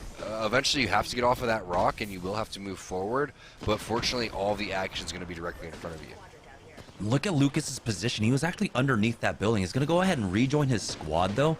I could have been a little bit worried about a concerted three-man drop down on top of him. So they're going to play this one a little bit more conservatively, back away. Void, though, have given up at least one position up top on the rock. Blitz forcing to bubble early on, and this is crucial. Remember, that's on a fairly large cooldown. He's going to use a defensive bombardment of his own. He has gold helmet, though. Forcing that out from the either side. Yeah, the gold helmet will help to get the bubble back up. Shouldn't see another ult unless they have the ultimate excels, but it doesn't seem like they have one. None popping currently. They're just biding time, waiting for optimal ambition and give no respect to engage in a fight first. And fortunately, with this gold helmet, it's going to come back directly when they need it, Jamerson. That zone is moving in, and as soon as it moves in towards his back, boom, bubble is going to be back up. Nades with a very aggressive angle from optimal position ambition, but now you can see what the strategy is for Void. They're just buying their time, waiting for these two teams inside of the building to fight it out. Great use of the missile barrage coming through, and now Void is getting pressured on over towards the side. You can see Farmer Lucas, he needs to heal. Blitz is hitting a battery inside. It's going to be a straight on 2-on-2 here for these final moments to see who's going to be walking away with game number 2. They're going to charge forward into the gas. Big damage coming out from the PK, and Void will be able to secure the win here. Now, we said after game number 1, that was basically over. There was no shot they were not going to make it. Now with this win, it is absolutely cemented. Void will be in Series E for next season. And the question now, if you're Void, how mean are you? Are you going to gatekeep other teams? Do you want to go and land in other spots? Do you have beef with anybody? All right, or are you just chicken? Are you trying to Tyson out of here, or are you trying to just lay it down and say, you know what, we're gonna gatekeep all of you guys and just start landing at random spots? I don't think that's the case. They're gonna continue to try to get a pace that's gonna feel good for their team, and it's all about practice here in Series E. Everybody wants to go and play the exact way that they would be playing if it was for a couple $1 million. So that's the best thing about it, and congratulations to Void because they are looking like a serious contender for all these other teams, and I'm going to congratulate them already on making it into Series E. Great job through the qualification process, and you can see exactly why they were sitting in that number 1 spot. Yeah, and with the win like that, we've only got 3 games to go and 2 spots remaining in Series E. Who's going to gobble that one up? We're going to go ahead and take a short break. When we get back, we'll have game number 3, our final day of qualifiers, right after this.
nothing, baby. Let's get in there.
All right, welcome back, guys, to Series E. Just before the break, Void ended up getting the win in game number 2, essentially securing their spot in Series E, leaving us with only 2 spots remaining for the next season.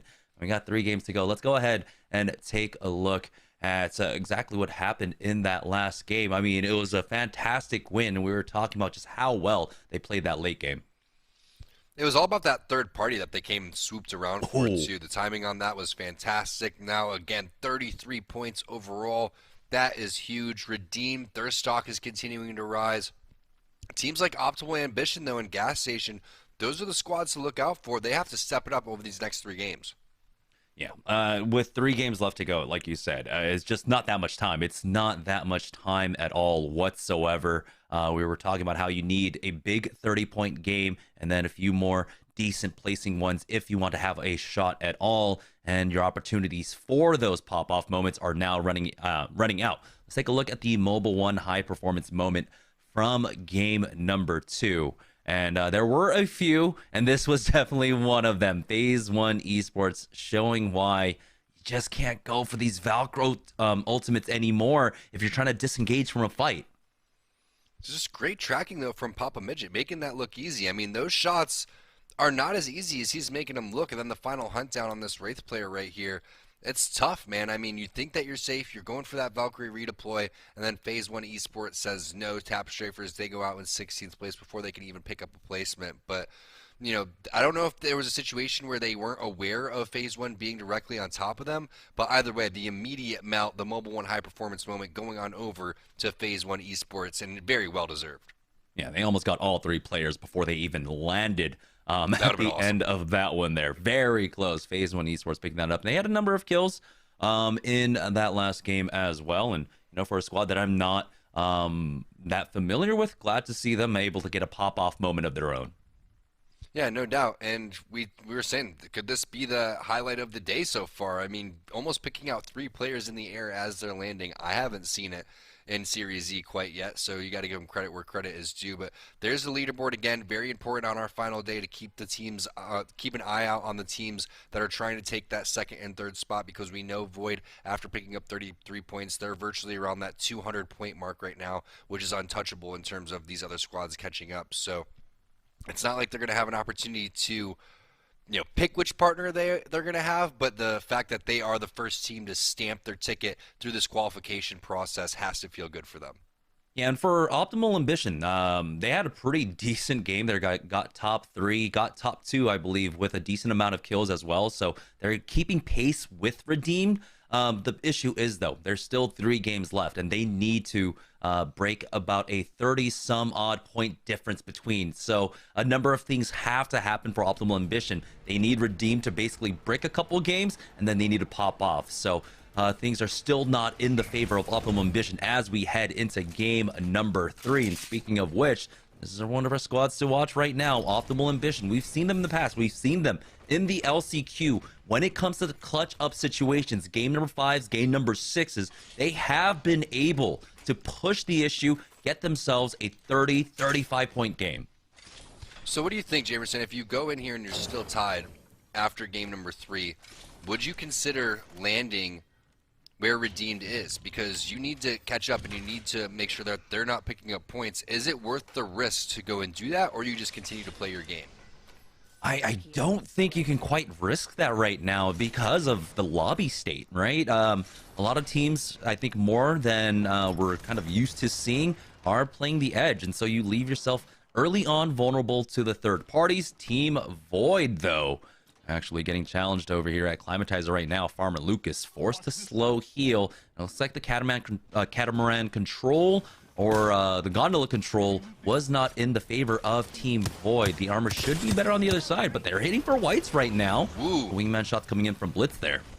And they're split. You can see how split they have this team, plus the barrel coming down with the missile barrage. The wingman shot still connecting. I love the use of the bubble right there. However, it's going to be Swift with the Spitfire. There it goes. Too slick now going down to that wingman. Yeah, yeet from the Valkyrie all the way across to try to go and get towards the teammate, but it's just Blitz with the wingman putting in work. Such a great gun overall, but especially early game. Yeah, and it feels like he had like a 60, maybe 65% accuracy rate with the shot there in this fight. They still need to finish off this Caustic. Unfortunately, door has been locked here. Should be able to recover Gordon, though, but they're just going for full send at this point. They give no cares in the world. I mean, Farmer Lucas is still just pushing up with 1 HP. He's literally 2 shots, and he will go down. Crimson with 1 last Eva shot. And he might actually have the HP advantage in this final 1v1. Gotta be careful. Yeah, he definitely does with that purple armor now, pushing out to try and stop the thirst here. He's going to go ahead and chase after the last player remaining. Regiment Elite left in a 1v1 up against Void. This is very methodical play coming in from both players. This is an amazing 1v1. I'm excited to see which way this one goes. The clamber up on over towards the roof. You can see he got the heals. The barrel is going to be able to connect. That's going to slow him down and take away. Oh my goodness. How does he live throughout all of that? He has to have 1 HP. What? Gibraltar's broken, dude. That math doesn't add up. Oh my goodness. He actually survives with about 30 HP there. Finally gets born up, and Farmer Lucas, looks like Redeemed are in a fight themselves right now. Z Davis able to get a knock onto Minty Hour. Joey Blackout finds 1 more. And now it looks like our favorites in this lobby are just absolutely bullying. I mean, listen, I'm the first to admit that I'm bad at math, okay, especially fast math while I'm casting. But I saw a lot of numbers flying up there, and I thought for sure he was going to have a lot less HP than like 40, 50 HP, Jamerson. Great fight from Blitz, but I thought that was very, very well done from both players, and it could have went either way. But what a 1v1 over there to try to get some more points on the board. Redeemed now, they're trying to continue to secure their spot. Oh, we just talked about how Optimal Ambition is the team that they got to try to keep away. Now Joey Blackout is going for the heals. You're going to see Z Davis with a little finger roll with the grenade. He's got the alternator. He's got the 2x, and he's looking for some more damage. That pair should definitely be super weak. It's just a matter of time before Redeem closes this one out, and that's all she wrote for this squad. 2 players already down. The 3rd player is getting hunted down by Oxy, and it's just going to be a Wraith queue and just a couple of moments before they get taken down. Great team fight here from Redeem. Yeah, unfortunately, Tap Strafers going down early on once again here in game number 3, not really being able to find anything going, just rotating through just the wrong teams at this point. Redeemed, a lot more comfortable today than what we were seeing out of them yesterday, and they're looking much better for it at this point. Final boss now. We haven't even had an opportunity to talk about the ring so far because we've had 3, maybe 4 team fights already breaking out across the map. It does seem to be pulling up here to the northern side. Final boss is in position over by Survey Camp, but fortunately for them, they don't have the best of loot. They're still sitting on double white armors, only the blue here for Awesome Eric.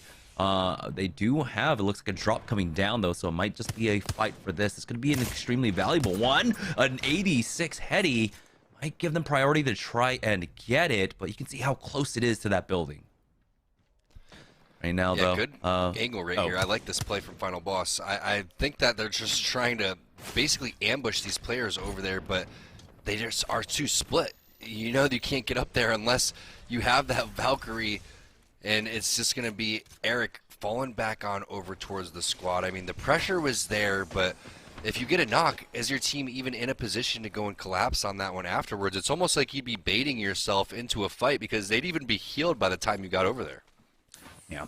Now we get a final look at our first ring. Round 1 is still closing, by the way, and we're already down to 17 squads, but it is pulling up to the northeast side. Fairly typical overlook climatizer circle, so a lot of focus should be put onto the rocks in between overlook and climatizer right now. Optimal Ambition, when they do have these northeast zones, do kind of like to prioritize this position. Yeah, just beautiful sprays coming out from the R301. I mean, you can see why it going into the crafter was a little bit important, I would say. Just a good all-around gun, excellent damage, excellent range on it as well. I think the changes that we have with Apex are just so great. I mean, the meta with the weapons, all the shotguns seem to be fairly balanced. Just remember when the EVA 8 was basically the only shotgun that people were carrying around, and now you have a couple of different opportunities. I think PK is probably the most popular overall and going to be able to do the most damage, which I'm excited about. I always thought the animations, just the overall, you know, flow of the Peacekeeper has been such a fun weapon since the beginning of time with Apex. But the R301 being inside of that crafter like you're talking about, also the presence of mind not to vault it overall and just do something a little bit different and utilize what we already have in the current smorgasbord of opportunities that you have to make decisions in Apex is really, really great, right? So an opportunity now to continue to craft over towards the Harvester side as you see some amazing shots there from Illy.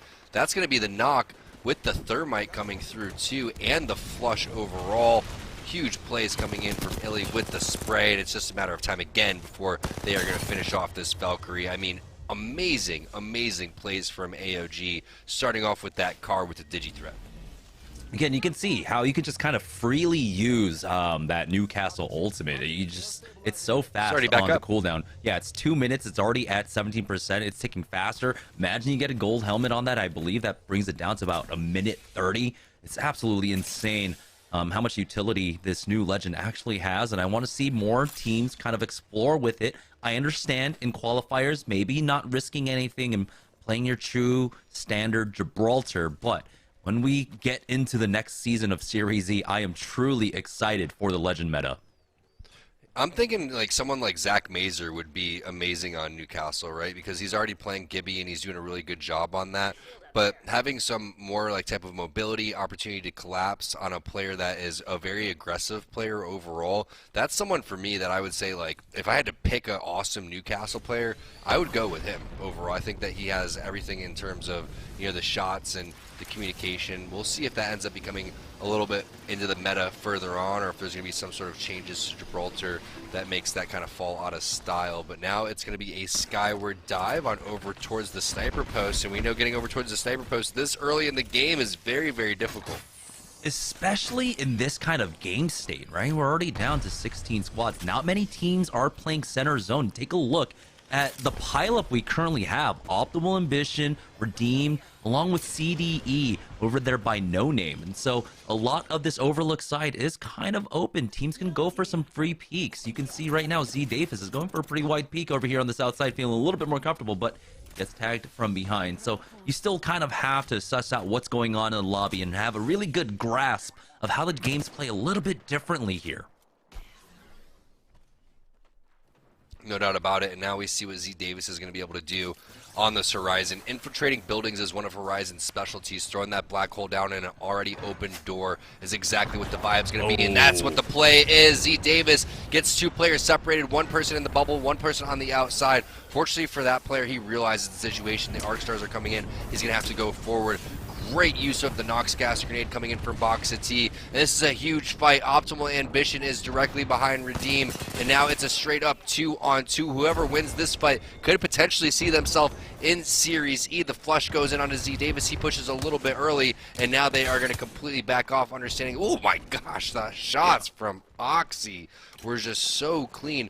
Huge fight there for Optimal Ambition. I think they still have all 3 players up inside of the building, and they do. Yeah, they're just fighting off a third party right now as Joey Blackout ends up... oh, no. He does get credit for that. CDE came in for the third party. Optimal Ambition are out. Redeem have already done it. CDE have done the job for them. And at this point, Redeem now, they just need to survive. They picked up a kill point. Exactly. They can just back away here and just try and play as a 2-man. They don't have to full commit on to getting Z Davis back into it. Would they like to? Of course, but... they have a Bloodhound on the other side of this one, making it nigh impossible to get him back. And I would say if they had a full 3-man squad, this is what Series E is all about, kind of pushing the envelope and taking these fights to these teams that you feel like you're a little bit more confident in. Because if you're going to qualify, you have to be able to take down teams like CDE along the way, right? Even though CDE is a very, very strong team, you say, hey, you know, we're a team that's on the verge of qualifying. We have to feel confident in this team fight. Are you confident enough to take it 2 versus 3? I think that's borderline psycho. I think getting Z Davis back in would be priority, but like you said, Jamerson, I don't think that's going to be an opportunity. I believe they don't have the banner, so they're just going to have to back off in this one and try to reset. But they're going for it. I mean, this is a huge mistake. I'm definitely questioning this play. I hope it doesn't come back to bite them. Yeah, they can get Z Davis back in, but now they're not going to be able to get Oxyaries back in, so very unfortunate. That's a Z Davis call. Dude, get my banner. We're good. We're good. We're good. I swear. Oh man, that sucks. But I'm back. Yeah, you're kind of thinking to yourself, oh, okay. I mean, it's 1 player for 1 player, but the difference is that Oxyaries had loot. You know, when Z Davis gets back in, he's not gonna have loot. So it is a net loss overall for them. But I guess you don't really need to count on the Skyward dives anymore because this ring is pulling so heavily. So yeah, Joey Blackout now, he's going to have to run and try and find an opportunity here to get a res, but don't know if he will actually be able to. He's actually looking to double back. So the second opportunity. Yeah, you got to play for the boys. Who's making the calls here? Because this is a straight up ranked call if I've ever seen one. And he's like, dude, my banner, it's good. These guys are the worst, you know, what were the bad influences of each other that I've ever seen. You know, like, let's just throw the game. I only have 1 KP. I need to get back in. Yeah. How much KP do you guys got? Are we good? No, man. Like, I haven't gotten my KP yet. It's like, oh wait, this is a tournament. Oh wait, he's actually going to be able to recover it. You can go for the plug-in. There's a minute left. No CDE way. though might turn around onto this. If CDE sees the res, they're going to turn around onto this 100%. They may see the bubble. It could have maybe saved the bubble a little bit longer, but the res is going down, and I mean, we'll see if they're going to be able to get their loot. The fact that they're not camping these banners is kind of crazy, but when you look at the zone, there wasn't really much area to move. Yeah, I mean, they really do, but now you think what seemed like an absolutely crazy play is working out in their favor. And big 112 shot right there. You can see Give No Respect is being taken out, though. It's going to be Joey Blackout coming through. Now Redeem ends up going out. Multiple teams in the vicinity. 2 teams collapsing on top of this as we anticipated. So we'll keep tabs on that. I mean, both of these teams being taken out. The 3rd and 4th party popping through. Nick Six also popping that Beast of the Hunt. Wild stuff going on over towards the No Name area. I mean, it looked like CDE were just looking to just farm up, 2 extra kills off of that. Right. But then ultimately, it was all moths to a flame.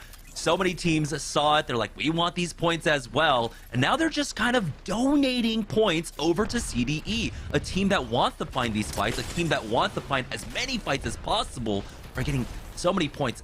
They've already gotten at least 6 that we can see on the board right now. That's going to be another +3 for them. CDE are getting everything they could ask for at this point.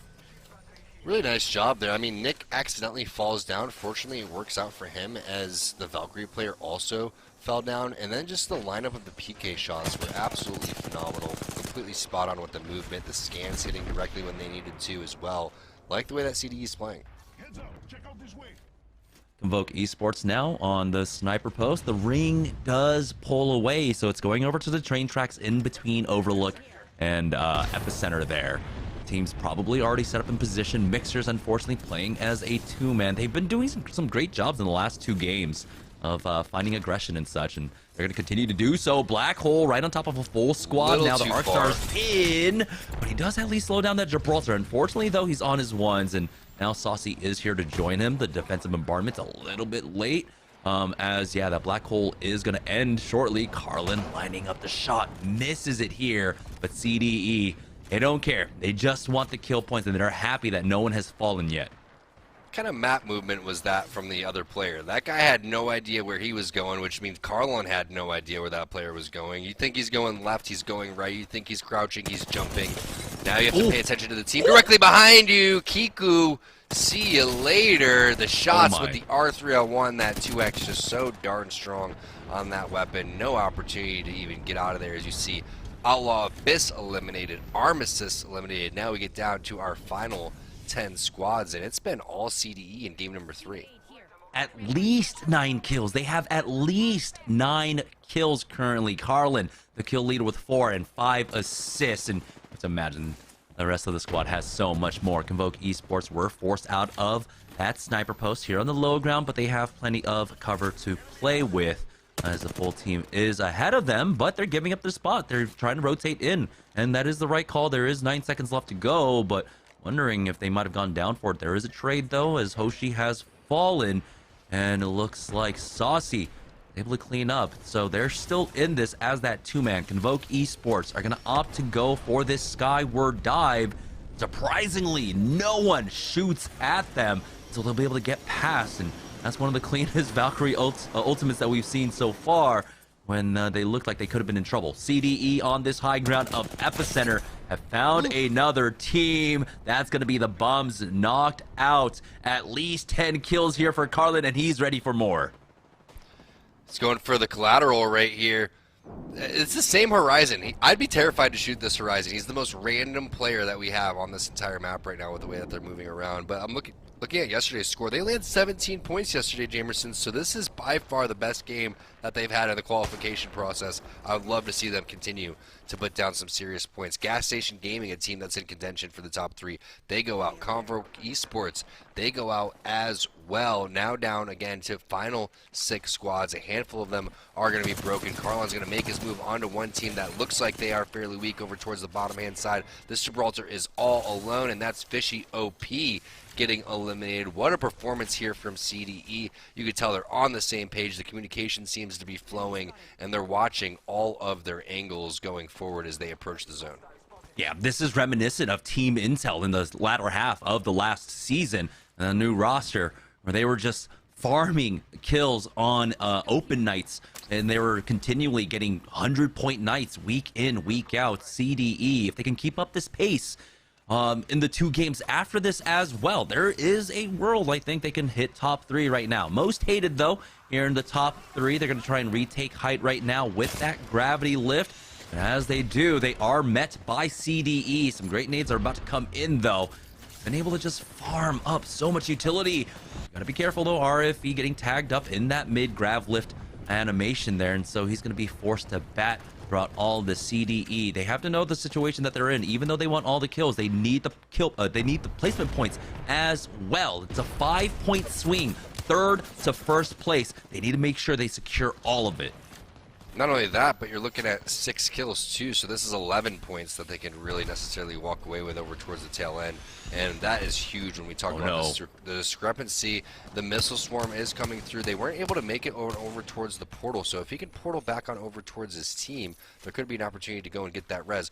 Right now, Nick needs to pop his Beast of the Hunt. When your teammate's down, you have 3 squads remaining right now, pop that Beast of the Hunt, hit those scans, try to force these 2 teams in to each other while one player goes and gets that res off. So CDE, they're in a dire situation right now. That's exactly what they're going for. They're going for the res behind the rock. Enemy team is going to go and push this one. Without the bubble, they're not going to be able to reset as they were hoping for. That's AOG making the way in. Oh boy, Bradazin has to be careful. They back away. They get the knock onto Nyx, and now we got the black hole coming on in. AOG are completely caught in it. They haven't cleared it quite yet, but the shield comes out from Illy covering that one angle, and they'll peek the other just in case of the third party. Did they stabilize on the other side, though? We'll see AOG going for the second pass now, charging forward. Will they be able to get the re-knock? Big shots coming in with that massive, but they don't get the knocks quite yet. They're full committing onto it. MJ has gotten the knock on to Illy, and now AOG, the tables have been turned on to them. MJ, most hated, helping out, and they lose out on one. CDE, this is their opportunity, but the kills are getting away from the most hated now. Just down to Base Stola and CDE. With true grit survive, and they'll push in for this final 3v1, and Bastola will not be able to hold on. CDE with a massive game number 3 win. CDE ends up in that 3v3v3 situation, being the first team to have players knocked on their squad. They end up getting 2 players knocked on their squad. The enemy team starts pushing around the corner. They get helped by the opposite squad. Then both of those teams fight each other. You really couldn't have a more poor situation work out better in your favor if you're CDE right there. I mean, you would like to, again, like you were talking about, pick up all of the kills along the way because it matters so much when you're scrapping for points and trying to make it into Series E Season 5. But either way, picking up that dub and getting those little extra kill points and placement points along the way is going to be very favorable for the situation going forward. And there were a lot of individual moments as well. Remember, Carlin was the first to knock. He took that port back, but it was still shy. It was still out in the open. They used the gravity lift to help him cover more distance. Instead of just crawling, he's able to take to the skies and basically jump on over to his squad, get behind cover, get the res. There were so many great moments coming out from the entirety of that CDE squad that basically resulted in that win. I would be surprised if they didn't have 30 points after that. We're going to have to find out. We're going to take a break. When we get back, we'll check in with the Mobile One leaderboard to see how they fared in that game. You're not going to want to miss it, guys. We have 2 games left in our qualifiers with 2 spots remaining for Series E. We're going to be right back after this break.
Welcome back, guys, to Series E. It's the final day of qualifiers, and we only have 2 matches left. Just before the break, CDE had a massive game. Let's check in with the leaderboard from that last game to see how many points they were able to get. And well, with that last game, they propelled themselves into second place now. They've got 39 points total.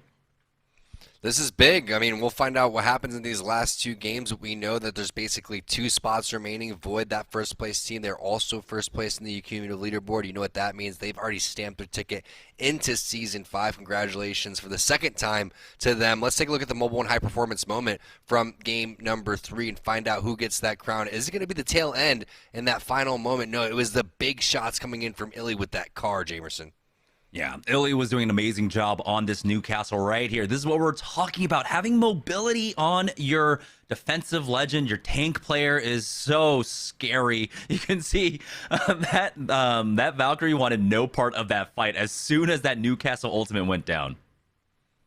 Amazing use. Not only to get to movement, but to get the wall, the defensive wall up, so you can use that one and take the angle without really taking any damage too. Like you said, nobody wanted any smoke right there. They just said, hey, let's go and get out of here. And that's kind of how, some of these fights have been going. We've seen some really one-sided fights, and then we've seen some amazing kind of crazy 50-50 fights that happened, like in the beginning of that game with the bubble fight that happened.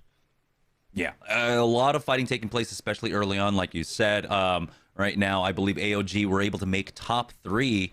And again, doing it with the Newcastle, I love this. For a lot of squads, really didn't want to, disturb the waters. But at this point, when, AOG, I don't think they're going to be able to make it to the top 3 with 2 games left to go. But testing out a new legend, testing out a new composition, this is such valuable practice, especially when it's the off season. That a lot of teams just don't have the same kind of amount of practice right now.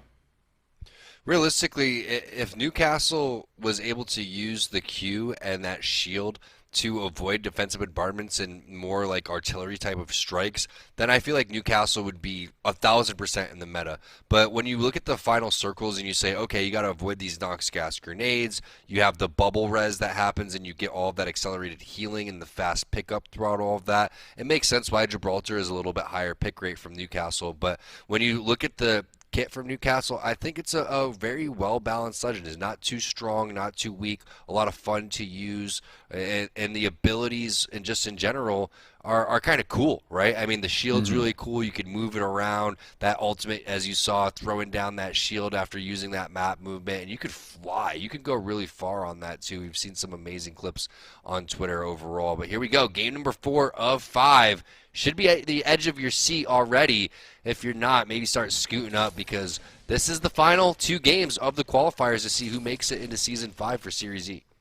Yeah, speaking more about Newcastle's mobility, I mean, there were a few clips where I saw some absurd things, like people going from like the bottom of Skyhook to take Sniper Post or Sniper Hill on top of Trials with the Newcastle ultimate. It's absolutely absurd the kind of rotation you can have with it. And of course, like we've had all day long, we've got another fight. Blitz getting that first knock with a P2020 of all things. We've been taking that 50-50 now 2 games in a row.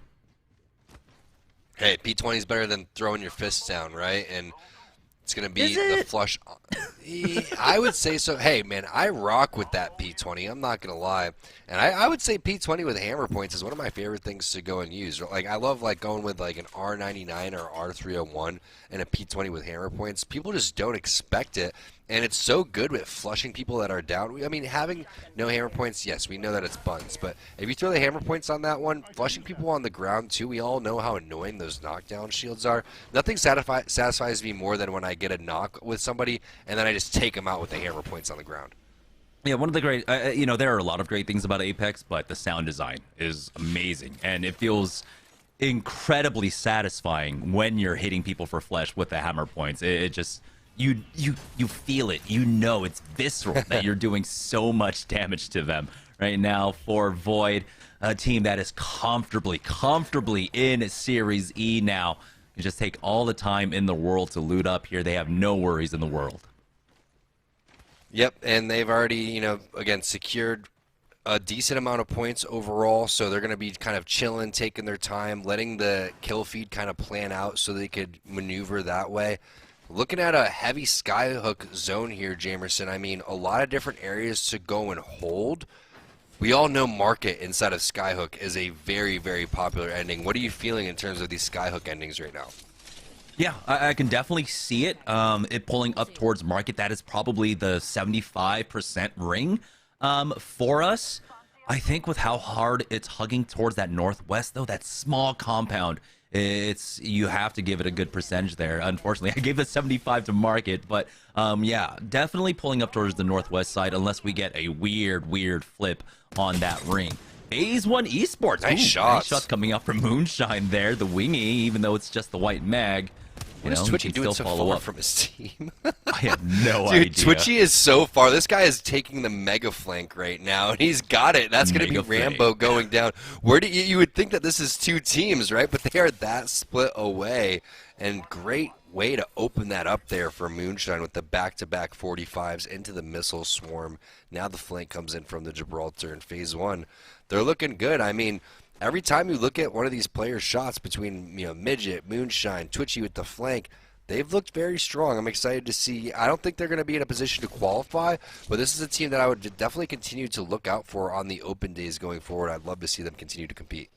Yeah, another unfortunate start there, though. That was Rambo that ended up going down to Phase 1 Esports, and that's Gas Station Gaming now down a player, a team that was on the bubble at the beginning of the day who had great momentum after taking 2 wins in yesterday's games early on. Now their chances are diminishing and dwindling fast before our eyes. Whew. We had the quick pause there, and I thought it was going to be another game for a reset like we had yesterday as well, but looks like it was just a momentary pause as Tap Strafers now, they're trying to reverse their fortunes. The first 3 games of the day were not going in their favor whatsoever. Multiple times, I believe, shot out of the skies. Now they're just trying to take a ground battle here. Yeah, they're the Tap Strafers, they're not the Air Strafers, so maybe they need to change their name and work on that one as we see Void, #1 team overall on the accumulated leaderboard. And for today, Borton taking a lot of damage. Bubble is going to go down. The reset happening inside with the quick heals. Farmer Lucas is going to answer that one onto Carlon, who has been playing on that Wraith. Now you can see Farmer Lucas is going to get healed up. He's not going to fully heal, though. Hasn't hit any of the meds overall. Still utilizing a little bit of this Caustic, Nox Gas Grenade, and the barrels to take down RFE. And now only 1 player remains on the squad. And I love to see that from Void. I mean, that's what is really showcasing what their team's about. They looked like they were about to be taken down, but a very well-placed bubble from Blitz and then the smart reset, and now CDE ends up being eliminated in 19th place. MJ on the horizon is going to get a knock and a flush onto Minty Hour. So it looks like he's going to continue to heat up overall, too. A lot of great plays from a handful of different players in the beginning of this game. Bums on the ropes over here. They're trying to get out of dodge, and this is a little bit of a sketchy situation because you are running away, but you don't know what's on the opposite side of this choke. Oh, I think when they're landing shots like that and it's Team Redeem, you take your chances on the other side of the choke, but they're not even going to be able to make it there.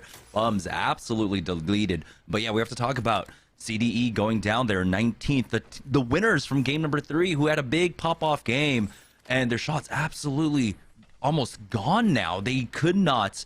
They had to post points every single game. And now with only 1 game left to go, they need like a 40 or 50 point game, which is absolutely unheard of. Yeah, almost impossible, really, realistically, because especially in these final games, teams are going to be sending it so fast because they understand, hey, mathematically, what do we need? Maybe some people will even give up hope, which you don't really hope that that's going to be the case, but you could definitely understand why maybe a little frustration would set in if you feel like you aren't going to be able to qualify. But you want to always, keep the integrity of your squad because it's all about the long game here. You want to try to get into the practice as much as possible, etc., etc. Now Redeem looks like they're heating up. They're feeling themselves after game #3, taking out Optimal Ambition, getting those reses, and now they are continuing to hunt down players. The 2-4X turbocharged Havoc for Z Davis.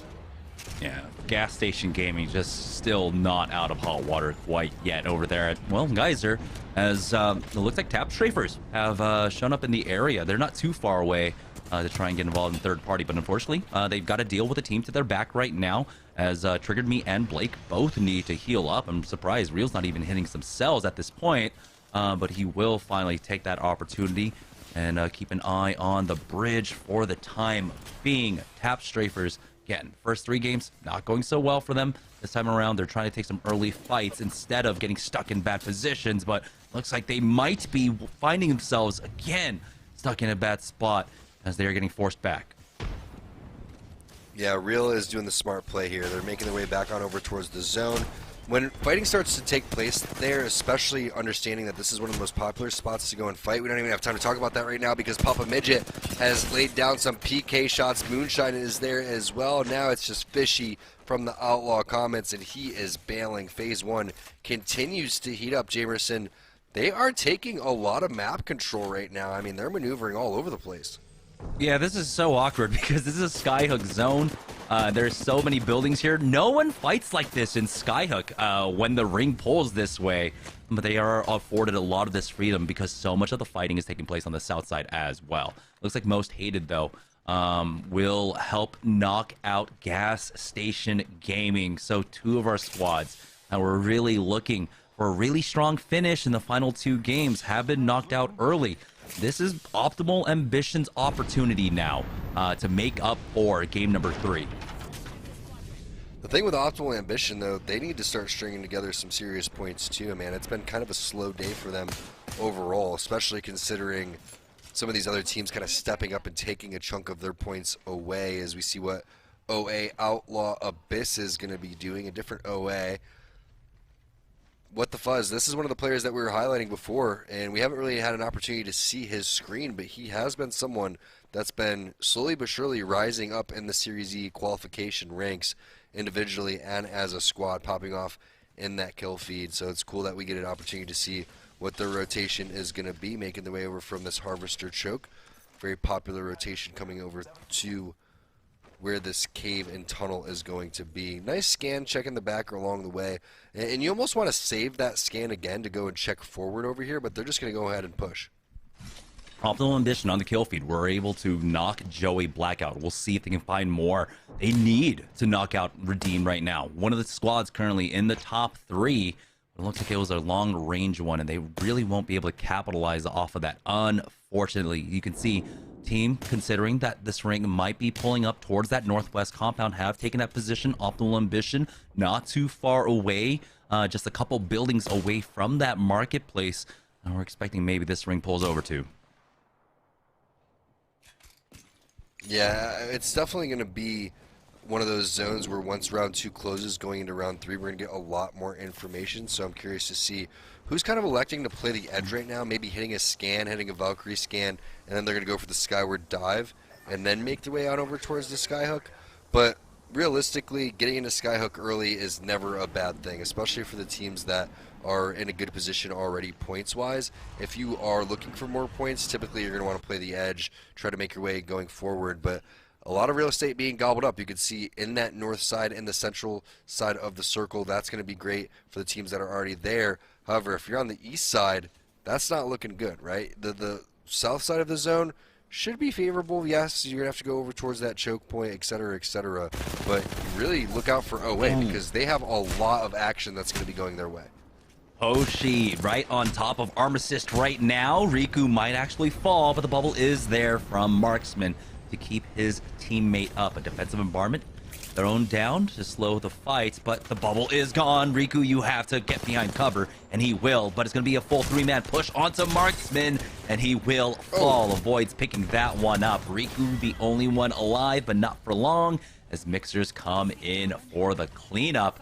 Now they're controlling this entire northwest side. I believe they were the team that were playing the compound, too. So it was a really good push out. Here's Most Hated coming in for the third party. Can they get the re-knock? Looks like the res did go through.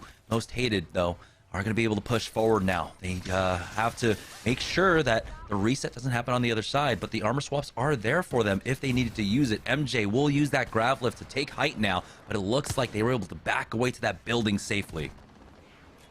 They booked it, Jamerson. They understood the situation, and they said, hey, we got to get into safety over here.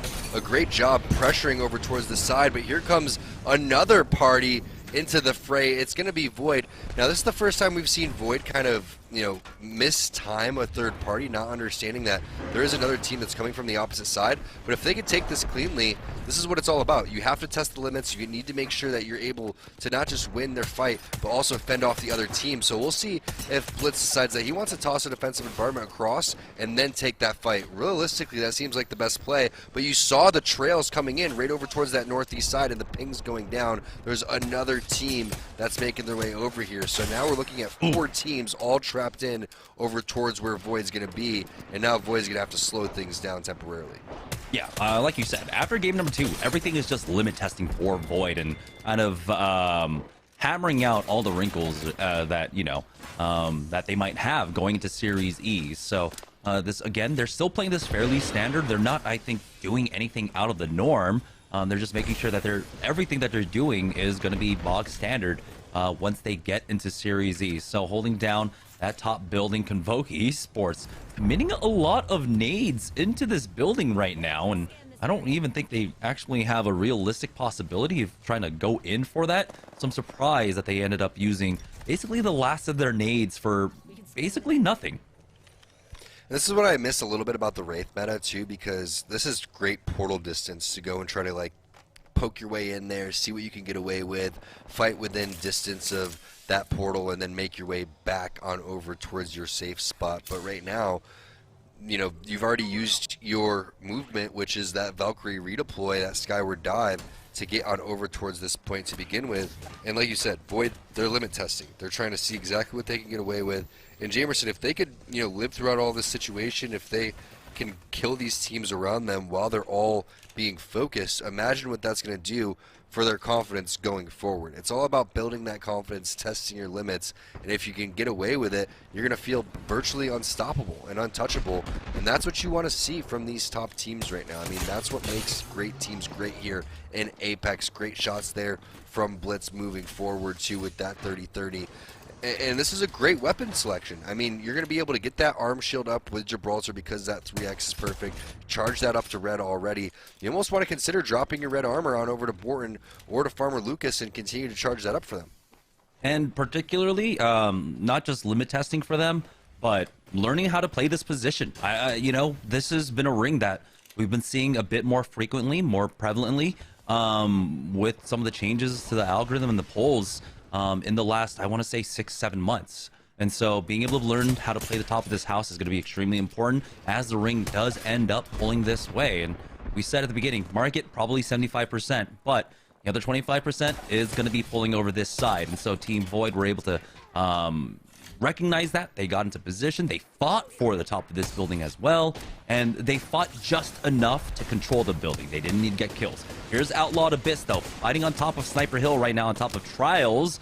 As What the Fuzz, not able to quite connect using that grab lift, but they're now going to go ahead and full send it into this bubble. The 76 out from Frosty, but he will go down. That's going to be Give No Respect, getting the first knock in this fight. Frosty will get finished off, and Highlight with a quick armor swap just in time to fight back. Now he needs the rest of his squad to show up. There it is. Frag out with that high angle, using that Valk. They only lose out on Highlight. Only able to get that res onto him safely. I feel for What the Fuzz right there, because every time I play Horizon, oh no, he's getting the BM too.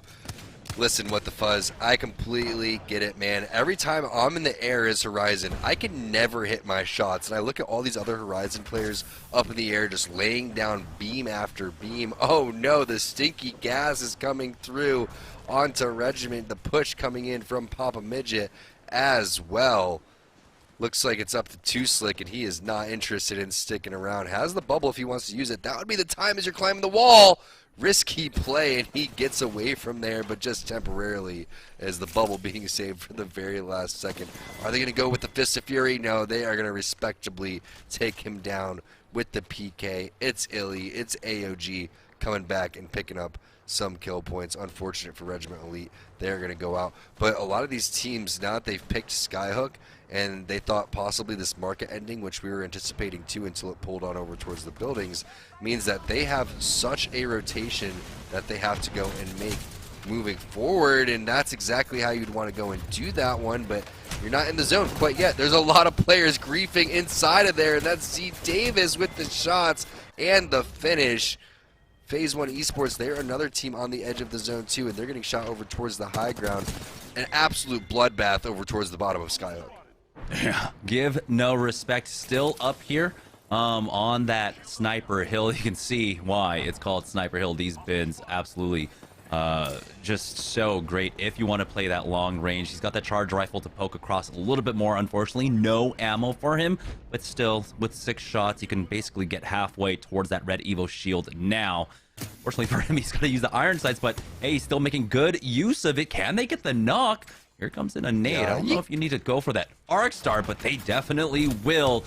Goes down onto a shield of all things. There it is. A knock onto Floop, and they need to kind of make the push right now. There's 45 seconds. The zone's about to start closing in on them, and here is the port that you called out for, Tom. Neg is going to go for it here, and then we'll see if they can follow up. It's a little bit high, but he should be able to jump back into it. Oh, no. Not when you're on the ground like this. All right, give no respect. They're learning. They're learning on these pushes. There we go. Frag out gets the knock onto Butters. Be able to start pushing in and finish off the rest of the squad, but they need to do it fast. They need to do it quickly here because they've got 15 seconds to go. The caustic is slowing things down immensely. I'm so on board with what Neg's thought process was, and I can't tell you how many times I've done that personally. I mean, what the fuzz, Neg? I totally get it, guys. Happens to me so many times. That portal looked like it was perfectly placed, but for some reason it stays on in towards the air. But the presence of mind, understanding the situation, hey, we have time to go down here, lay this portal down. If it doesn't work out, we can get back over here and heal. If not, we're going to be rewarded big time with some extra kill points and placement points. But here's the big fight over towards that building that is highly contested. 3 teams stacking over here. Yeah, and we saw Convoke Esports. They were on the other side, I believe, of the train tracks, but they were able to make their way on in. Redeemed have been knocked out. That's MJ coming in with some great kills now. Final boss losing out on their Gibraltar, unfortunately, though. He's on the other side of the fence. He's bleeding out, and the gas is going to take Awesome Eric down. There might be an opportunity for Ares to get him back in, but here's Team Void now poking out. Blitz will take his time to heal up, but we'll see. They should be able to possibly get this re-knock. It's Farmer Lucas on the front line, so he doesn't have to deal with the the caustic gas. He's going to go for that re-peek once again, peeking out into that window, leaves it free for Farmer Lucas to push in through that door. He'll back away, though, just in time as he almost goes down. Now leaving that team underneath him a little bit vulnerable. Convoke Esports, though, still struggling to try and re-establish themselves. We're down to 5 squads, by the way. 14 players remaining. It looks like the reset did come down here on that first floor. Yeah, the reses went through. I'm shocked that Blitz didn't add a little bit more pressure. I think it was because of the fact that they didn't have the bubble up. But now the bubble is going to go down inside the bottom floor. That's more than likely going to be the second res and the heals. And that's the reason why they're going for that bubble inside of there.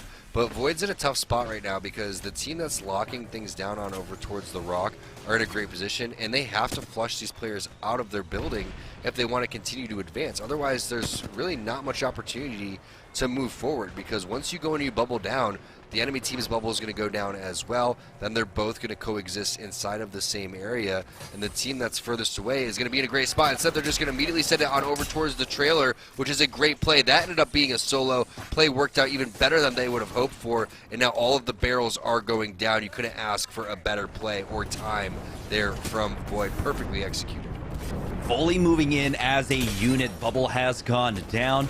Looks like Noxias grenade possibly going in. Blitz gets the knock onto C-Fly. Convoke Esports just down to 1. They are knocked out. Void, though, in their defense, ends up losing out on Blitz, and he is stuck outside. Farmer Lucas will fall next. Optimal Ambition, always the slow burn team, find themselves once again here in the top 3.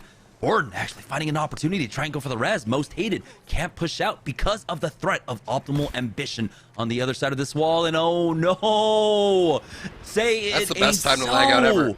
MJ ends up disconnecting here. The ring's closing in. He's bleeding out. Basedola's gonna get the assist on that one. No, that's not how it works, but most hated lose out. This is Optimal Ambition's opportunity now to go in, go out for the peaks. It's the 3v2v2. They just gotta be careful not to lose anyone. They get pushed out. It's gonna be Void. Farmer Lucas going down first, but Optimal Ambition swat that away expertly. Only one player remaining now for Void. The defensive bombardments have been evaded, and Boxa T is melting. Only one player left for Team Void.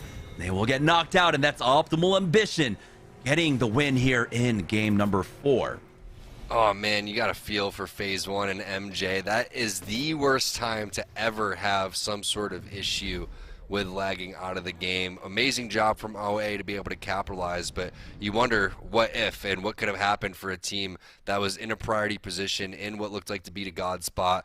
Already has been playing well throughout the qualification process. Hopefully that doesn't happen to them ever again, as we did see some just amazing performances from a handful of different squads there. Void with the great push out over towards the trailer. At the ending there from OA, the shots seemed to be directly on point. A lot of great facets of the game too from Void, which is really important. We've seen some amazing rotations, but also great edge play, and then we're seeing, you know, great takeovers of buildings mixed in with great zone knowledge. So when we go and see which team that we're looking for from the qualification process, definitely Void, because of the Swiss Army knife in terms of what they can bring to the table in Apex. Yeah, we already congratulated Void early on game number 2, but they're still managing to impress us throughout the day.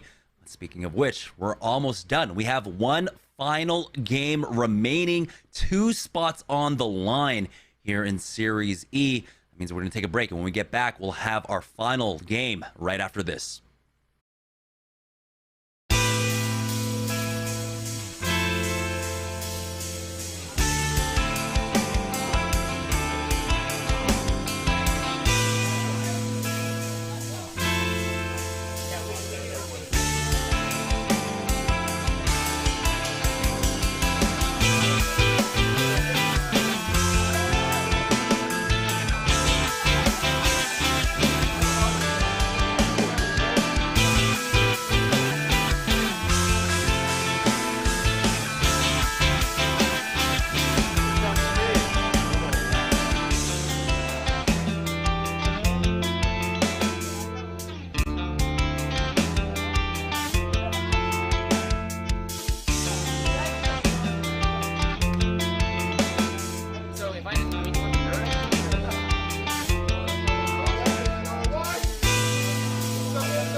Tyson boneless buffalo bites have that tasty kick of flavor, so they're perfect for any get-together.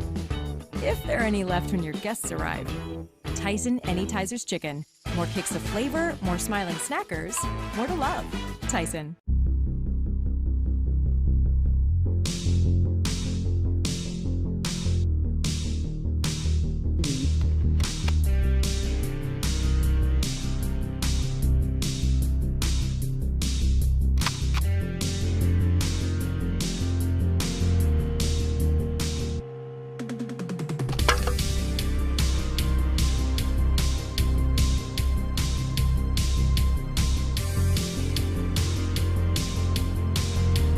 For nothing, baby. Let's get in there.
All right, welcome back, guys, to Series E. Just before the break, Optimal Ambition got a much-needed win, but the big question is, did they get the kill points that they need to try and catch up on the overall leaderboard? Let's check in with the Mobile One leaderboard to see where they stand now. After 4 games, they are currently in 3rd place overall today, but it still looks like they have some ground to make up. Yeah, looking forward to seeing what happens in this final game. It basically comes down to this. You're going to need a big dub and a lot of kill points along the way. But one thing's for sure, I just got to keep giving credit to Void. I know that there's a big race going on for these final 2 spots for when we only have 3 spots remaining. But the consistency from Void, everything is really coming together from them. And I think that we saw that in the zone knowledge that they approached that final circle in by getting on over towards the buildings. We take a look at the Mobile One high performance moment from game number 4, moving into game number 5. Who do we got over here? It's going to be Optimal Ambition in the final circle in the final moment. You can see how quickly they respond to the call that gets made by Blake. Hey, they're sliding into our bubble right now. And you saw all 3 players of Optimal Ambition just focusing down Farmer Lucas here, and then return their focus on to the squad up top, and they just absolutely demolished them. It was just a 2-man. Unfortunately, Most Hated ended up having a very unfortunate disconnect at the end there. Blake a little bit lost in the confusion, but still, Optimal Ambition end up cleaning this one out. They still need one last good game, and I mean, it wouldn't be an Optimal Ambition finish if it didn't come down to game number 5. Exactly, and you just feel for MJ too, as the player that lagged out there for Phase 1 Esports, because he most likely had his black hole, and when you look at all of the players kind of conjuring over towards the bottom of the map right here, nothing would have been better than a grav lift into a black hole with multiple nades in a defensive environment. Really would have threw off all of the teams at that given point in time, because they would have had the high ground and a huge advantage. So unfortunate timing, probably the most unfortunate timing that you could end up having, but at the same time, Optimal Ambition, they don't know that that was the case. They're going to take that dub any way that they can, and the way that they're able just to kind of close it out with the thought process of checking all of the situations and going through the checklist of what they need to do to win that game was definitely extremely impressive. So now we move into this final game, and we'll see, you know, if you get taken out early, you don't stand a chance. So it's kind of a passive type of approach that you need to have over towards the tail end, because you know the teams that need a lot of points are going to be playing extremely aggressive. Now, just to set it up once again, let's go ahead and look at the cumulative leaderboard. It's only the top 3 that will be securing a spot in Void. Have that in spades right now. Optimal Ambition are about, what is that, 18 points behind Team Redeem. So it's Team Redeem on the bubble. Most Hated isn't safe either. They're a little bit, maybe almost out of reach for Optimal Ambition, but here I want to lay the history. LCQ1, to secure a spot into LCQ2, Optimal Ambition had a 35-point game number 6 to secure their spot. So, if they can recreate that, they can absolutely get into the top 3.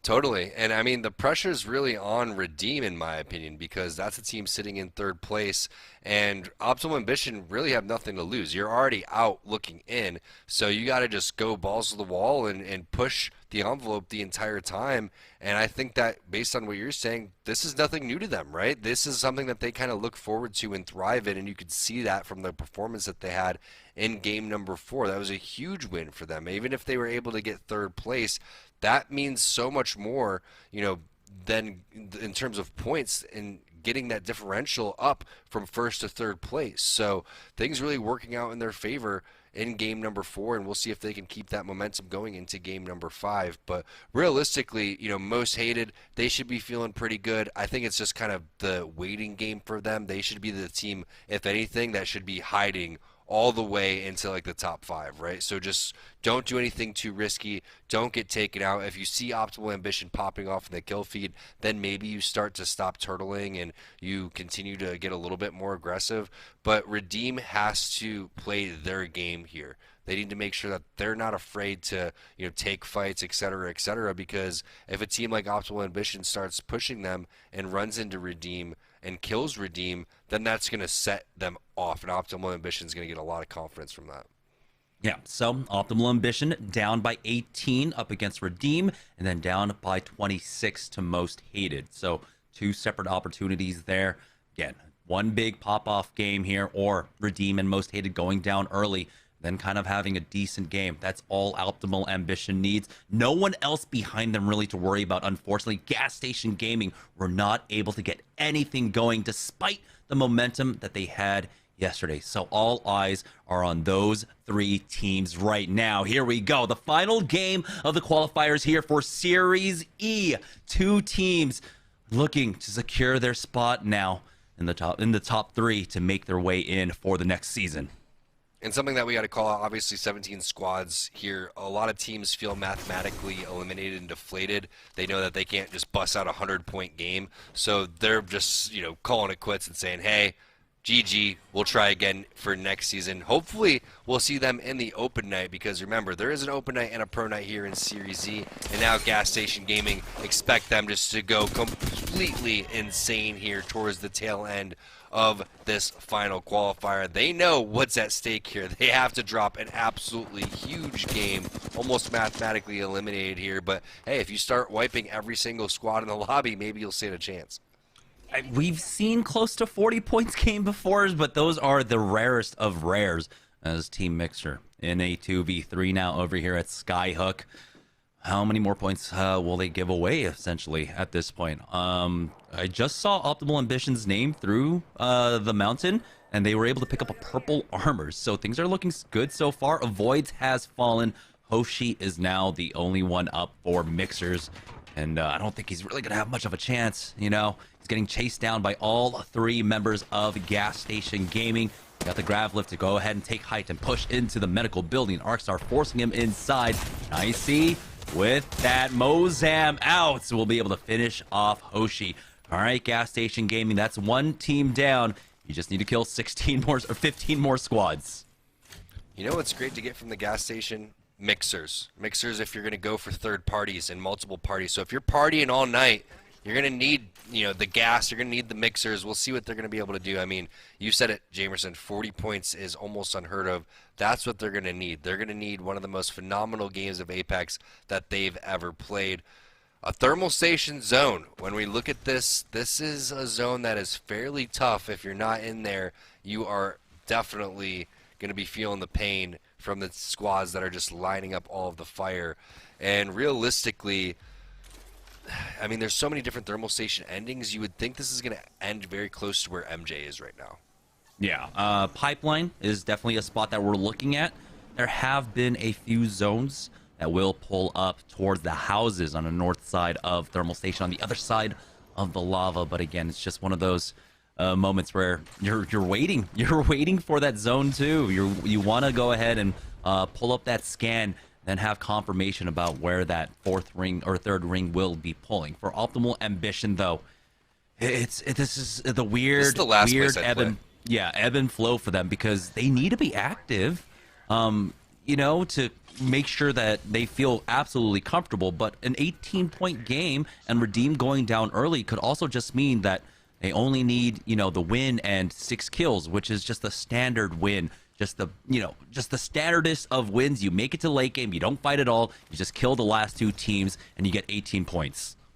I love this play from Optimal Ambition. Understanding the situation that where they're at is one of the most commonly third-partied areas in all of Apex Legends, especially when we're talking about this zone specifically. So they're going to stay active and stay on the hunt because there's going to be a lot of teams rotating, right? So you have two options. One, you could continue to fight the teams that are rotating out from staging into this choke, or you could get into a possible priority game-winning position and look at the kill feed and say, hey, what's going on with Redeem? If Redeem gets eliminated, then we're going to be in a really good spot, especially if we're just able to get into the God spot, which we believe is these buildings where the pipeline is going to be. So ping's potentially going down for OA, but they're very close to where this end game is going to be. So this is, not going to get them and net them as many kill points as they're hoping for.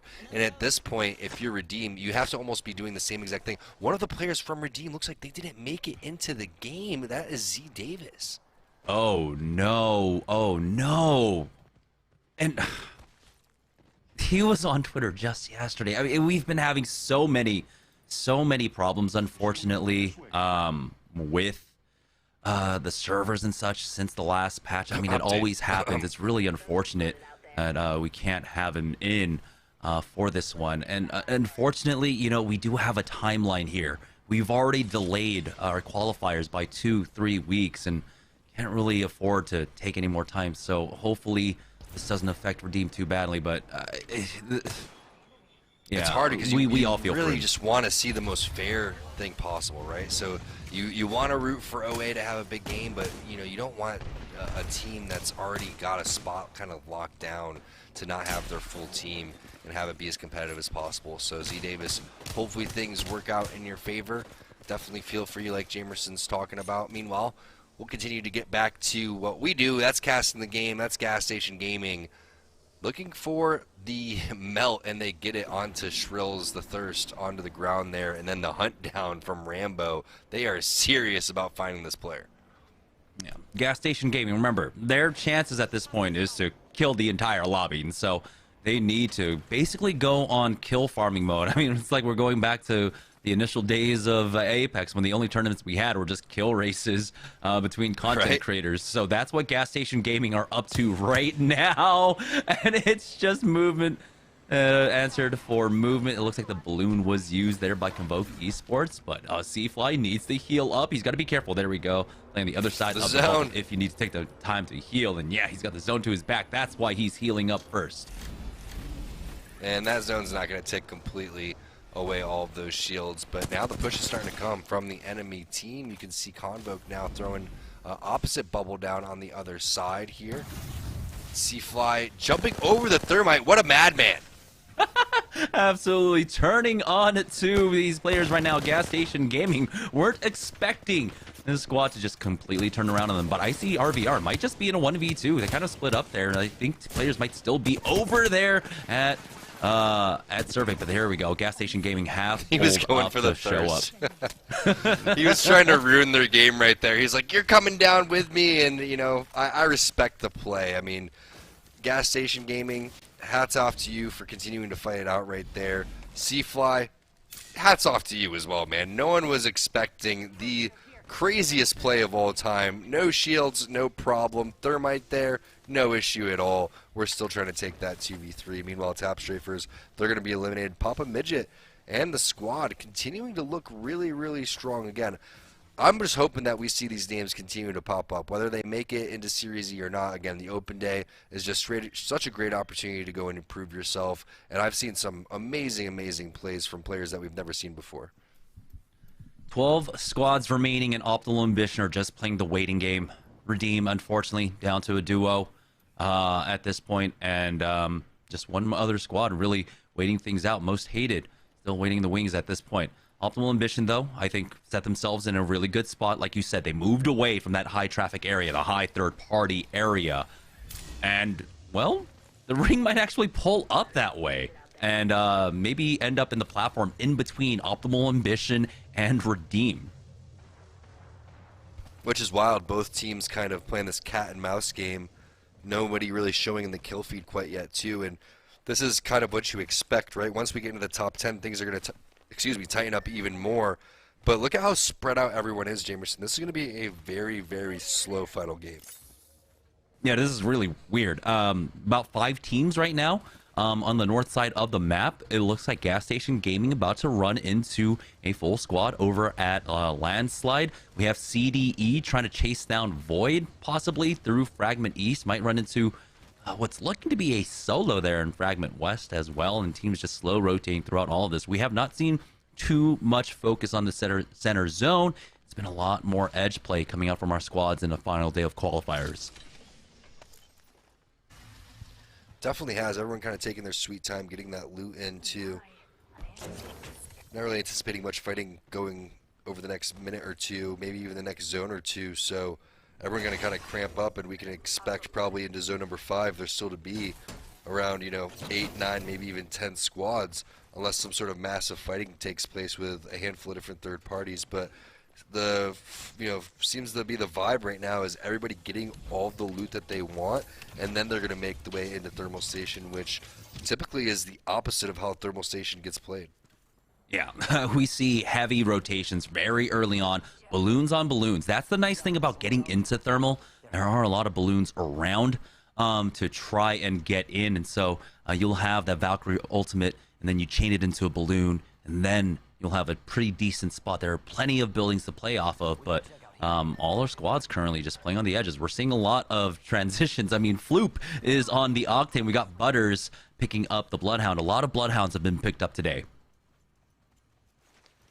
Yeah, this is a very fun composition. I mean, we talked about different legends. Now we get a chance to see Octane too. So tack that one up to the amount of different, you know, we didn't see any Cryptos, Bangalores. I love Crypto, man. I don't know about you, Jamerson, but I'm just such a Crypto fan. I wish we saw him used a little bit more. Just such a tough legend to play, though, because you never know when you're safe to get in that drone, etc., etc. Not a lot of people understand how to really use Crypto in the composition, and then anytime you add something, you have to take something away, too. So we'll see if we get that going forward, but everybody really rocking a different team composition. It's not like one composition is stronger than the other. Big black hole coming through from added. Great arc star from Butters. That's going to connect. Floop has to back off. He's going to go and heal. While that's happening, the bait and switching is going down. Butters has to scan in the next 5 seconds, but you know where all these players are. They're in the Dorito building. Defensive bombardment is going to be landing. Neg with the wingman shots, but it's answered right back onto Highlight. Big plays coming in for Butters to be able to even this team fight. However, it looks like there's another team coming in from behind, or that was just an amazing flank. No, that was Jet, I believe, coming in around the corner. And he is rocking, I believe, the Loba, too. So watch out, as now the third and fourth parties coming through. And like we talked about, there really wouldn't be much fighting unless there is going to be a third party. And what better spot than the Dorito building? Yeah, and Gas Station Gaming needs all of these kills. They cannot let them get away from them. They currently have at least 6. The third party is there, but Gas Station Gaming, because they came in on a third party in a 3v2, it's an easy reset for them, and they want these fights. So as soon as they top off, they will go ahead and peek on out. It's going to be Rambo getting that first tag, making first contact here. Thermite missing onto him, and they're just funneling into these wingman shots for him. He'll dish out on some of the damage, though, as the nades do come in from the other side, but here he is with the flank on the PK. Nice. But it's a 2v1 outside. He needs Rambo and Jet out here to help him out. As they go for that bubble, they're getting challenged. The 90 crack onto that Valkyrie, turning onto the Caustic now, and Jet is there for the flank. There's the next knock onto Crimson, and Gas Station Gaming with another quick armor swap. It gives them a little bit more HP there. It's still a 2v1. Looks like they might be able to finish them off. Never mind, it's a 2v2. Swift has gone down. Now it's the 2v1 as they slide onto the Jibby. Gas Station Gaming pick up another +3. Gas Station, where was this all of Series E qualifiers, man? If they were playing like this, they would have been even in a better position than Void is. I mean, they are looking like a team to be reckoned with right now, almost looking like a pro team in the ALGS, like, you know, aim assist or something along those lines, or even the current team intel that we have with James Fearless and their squad. That's a very aggressive, fun team to go and watch out for too. But now Void coming around the corner. Is this redeemed? Looks like they potentially have this team on the ropes, and it is a two-man squad. This could be an opportunity for Optimal Ambition to do something. That's going to be Joey Blackout going down to the PK. One more player, I believe, alive on this team. That's going to be the thirst there from Borton, so he can go and hit that fast armor swap. Is he going to elect to go for the battery? Instead, he does. Meanwhile, last player, Oxy, is going to bail. Doesn't even go for the heal, though, Jamerson, because he doesn't want to give away any sound cues. He does not. He couldn't have made it far. They know that, and they're just trying to secure as many points as possible, so they don't want to make any sound cues whatsoever. That's 2 placement points, by the way. And Optimal Ambition still have to make up for that. Are currently being matched by Team So 20 Redeem. points overall. That's what they need. Yeah, well, the 18, yeah, because they both have made the 2 placement points so far. So it's always difficult doing all this math. That's why we let the admins do everything. Because True, you're right. I can't trust myself whatsoever. Looks like Gas Station Gaming, though, we're able to find another kill. That's going to be Yurzal. Seems like he was a solo going down. Gas Station Gaming, though, with 18 players left for them to try and clean up, they still need almost the rest of these kills in the lobby. Well, realistically, if they can just get inside the top 5, that's going to be okay for them, because they need to start picking up kills eventually here very soon.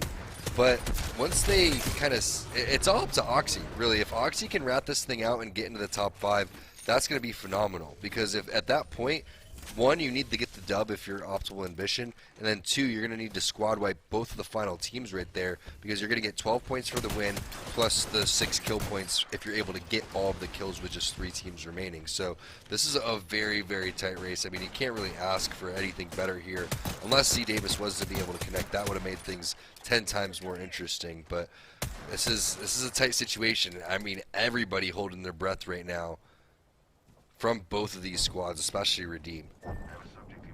Wait, was Icy on the Maggie this whole time? I didn't even realize.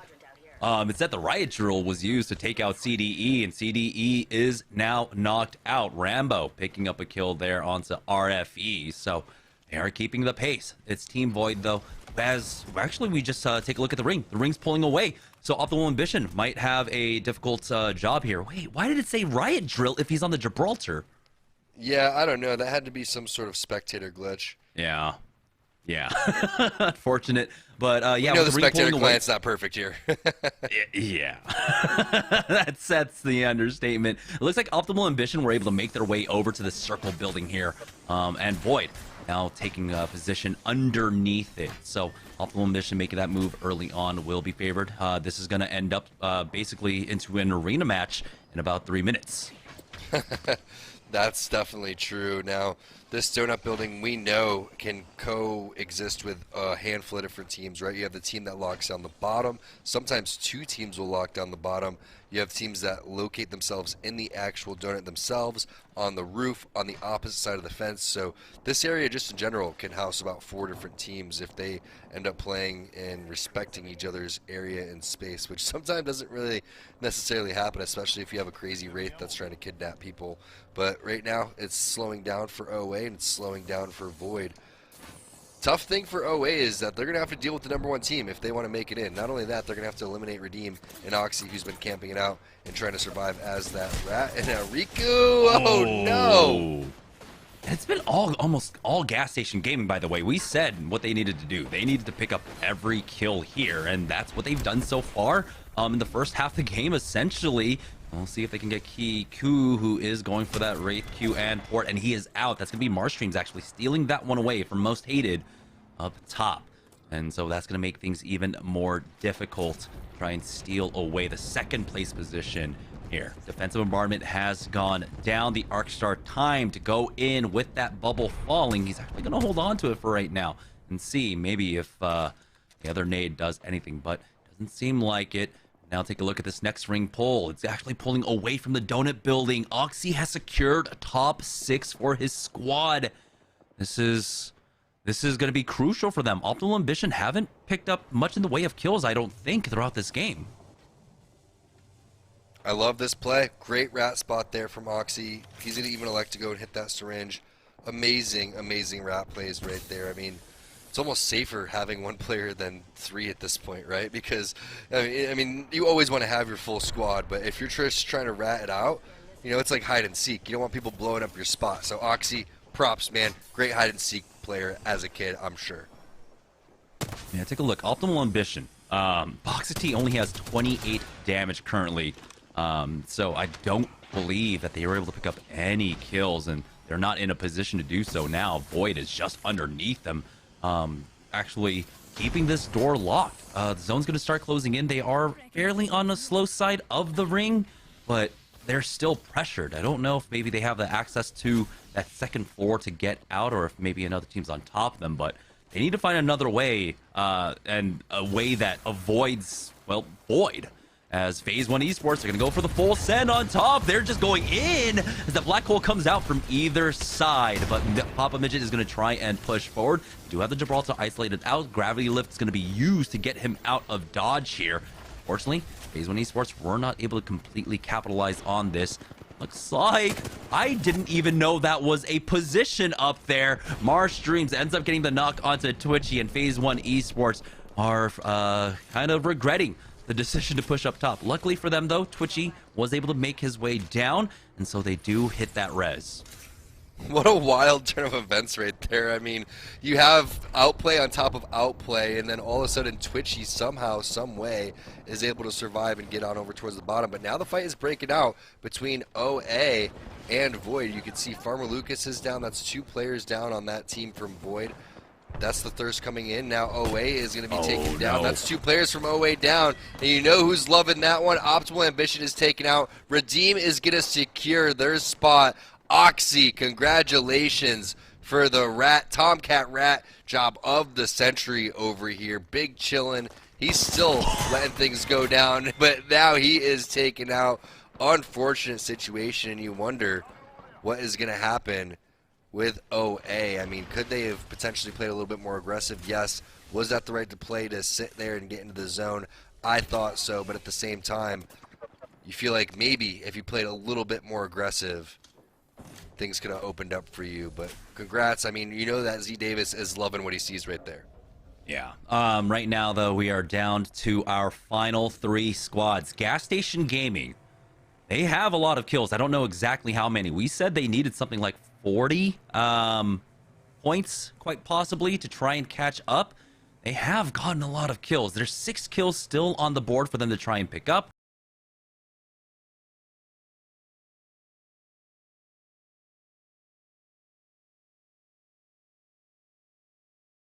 And how many kills does Rambo have? He's got 7. I don't know if that's going to be enough. This is already a huge game. I mean, if they get all the kills here, I think that's a 38-point game, if I'm not mistaken. May not be enough, but still a damn good game overall, as Rambo's going to be eating some of this lava. I would love to see Gas Station finish this one off so the admins have a tough job. No offense, admins. I want to see this be as close as possible. And they have one of the best spots right now. 2 teams basically stacked on top of each other. They can just try and wait things out, but Rambo needs to survive so they don't use their bubble. So Icy is able to hold on to that pro right now. The defensive bombardment actually went down onto the spot that Rambo was at. Here comes the drop down from Most Hated. The bubble has been used as well from either side. And now Gas Station Gaming waiting things out. It's going to be that first knock. Fortunately, though, that was Most Hated picking that one up. Gas Station Gaming needs all of the rest of the kills here. They cannot let anything get away. Twitchy has gone thirsted. Gas Station Gaming ends up cleaning up the rest, and they will take the win. They have massive amount of kill points behind it. The big question is, did they get enough? Was there an opportunity for them to steal away the 3rd place position from Team Redeem? I don't know if that's going to be enough, Jamerson. Thank goodness we are not having to put together the math on that one. Either way, phenomenal performance. Way to close out the qualifier there from Gas Station. And again, I just want to repeat myself one more time. In terms of the teams that didn't make it, I want to see them continue going on in Series Z. We saw so many great teams. We saw so many great players. It was an actual honor to cast their games. Yeah, absolutely correct. And I couldn't have put it better myself. And so that does mean, though, while we figure out the results, we are going to go ahead and take a short break. When we get back, we will be able to reveal to you the 3 teams that have secured a spot in Series Z. You're not going to want to miss that. So don't go anywhere, guys. We'll be right back right after this.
It was a fairly slow start to the day for Gas Station Gaming, but they ended up picking it up here in game number 5, getting a massive win. They had about 20 kills before the finish, and we're not quite sure how many points they got, so let's go ahead and check in to see where they ended up in the overall leaderboard today. They had 49 points. Optimal Ambition just below them at 43. Void, though, ends up with another victory throughout the qualifiers, 65 points to them. We knew in game number 2 that they had already secured their spot.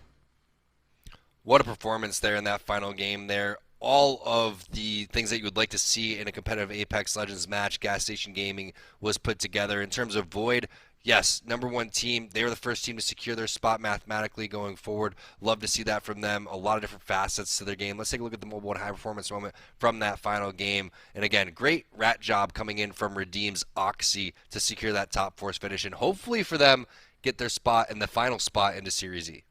And here's Gas Station Gaming. They were completely pedal to the metal this entire game number 5, where they were taking every single fight. When the third parties came their way, they were ready for it, and they instantly turned onto it. This was a third-party attempt that they were able to stabilize off of and turn around and pick up another 3 KP. So it was great performances. We're seeing flashes of brilliance out of a lot of our squads that were trying to secure a spot in Series E. So even if they don't make it, they had a great showing, and you have to imagine are turning a lot of heads.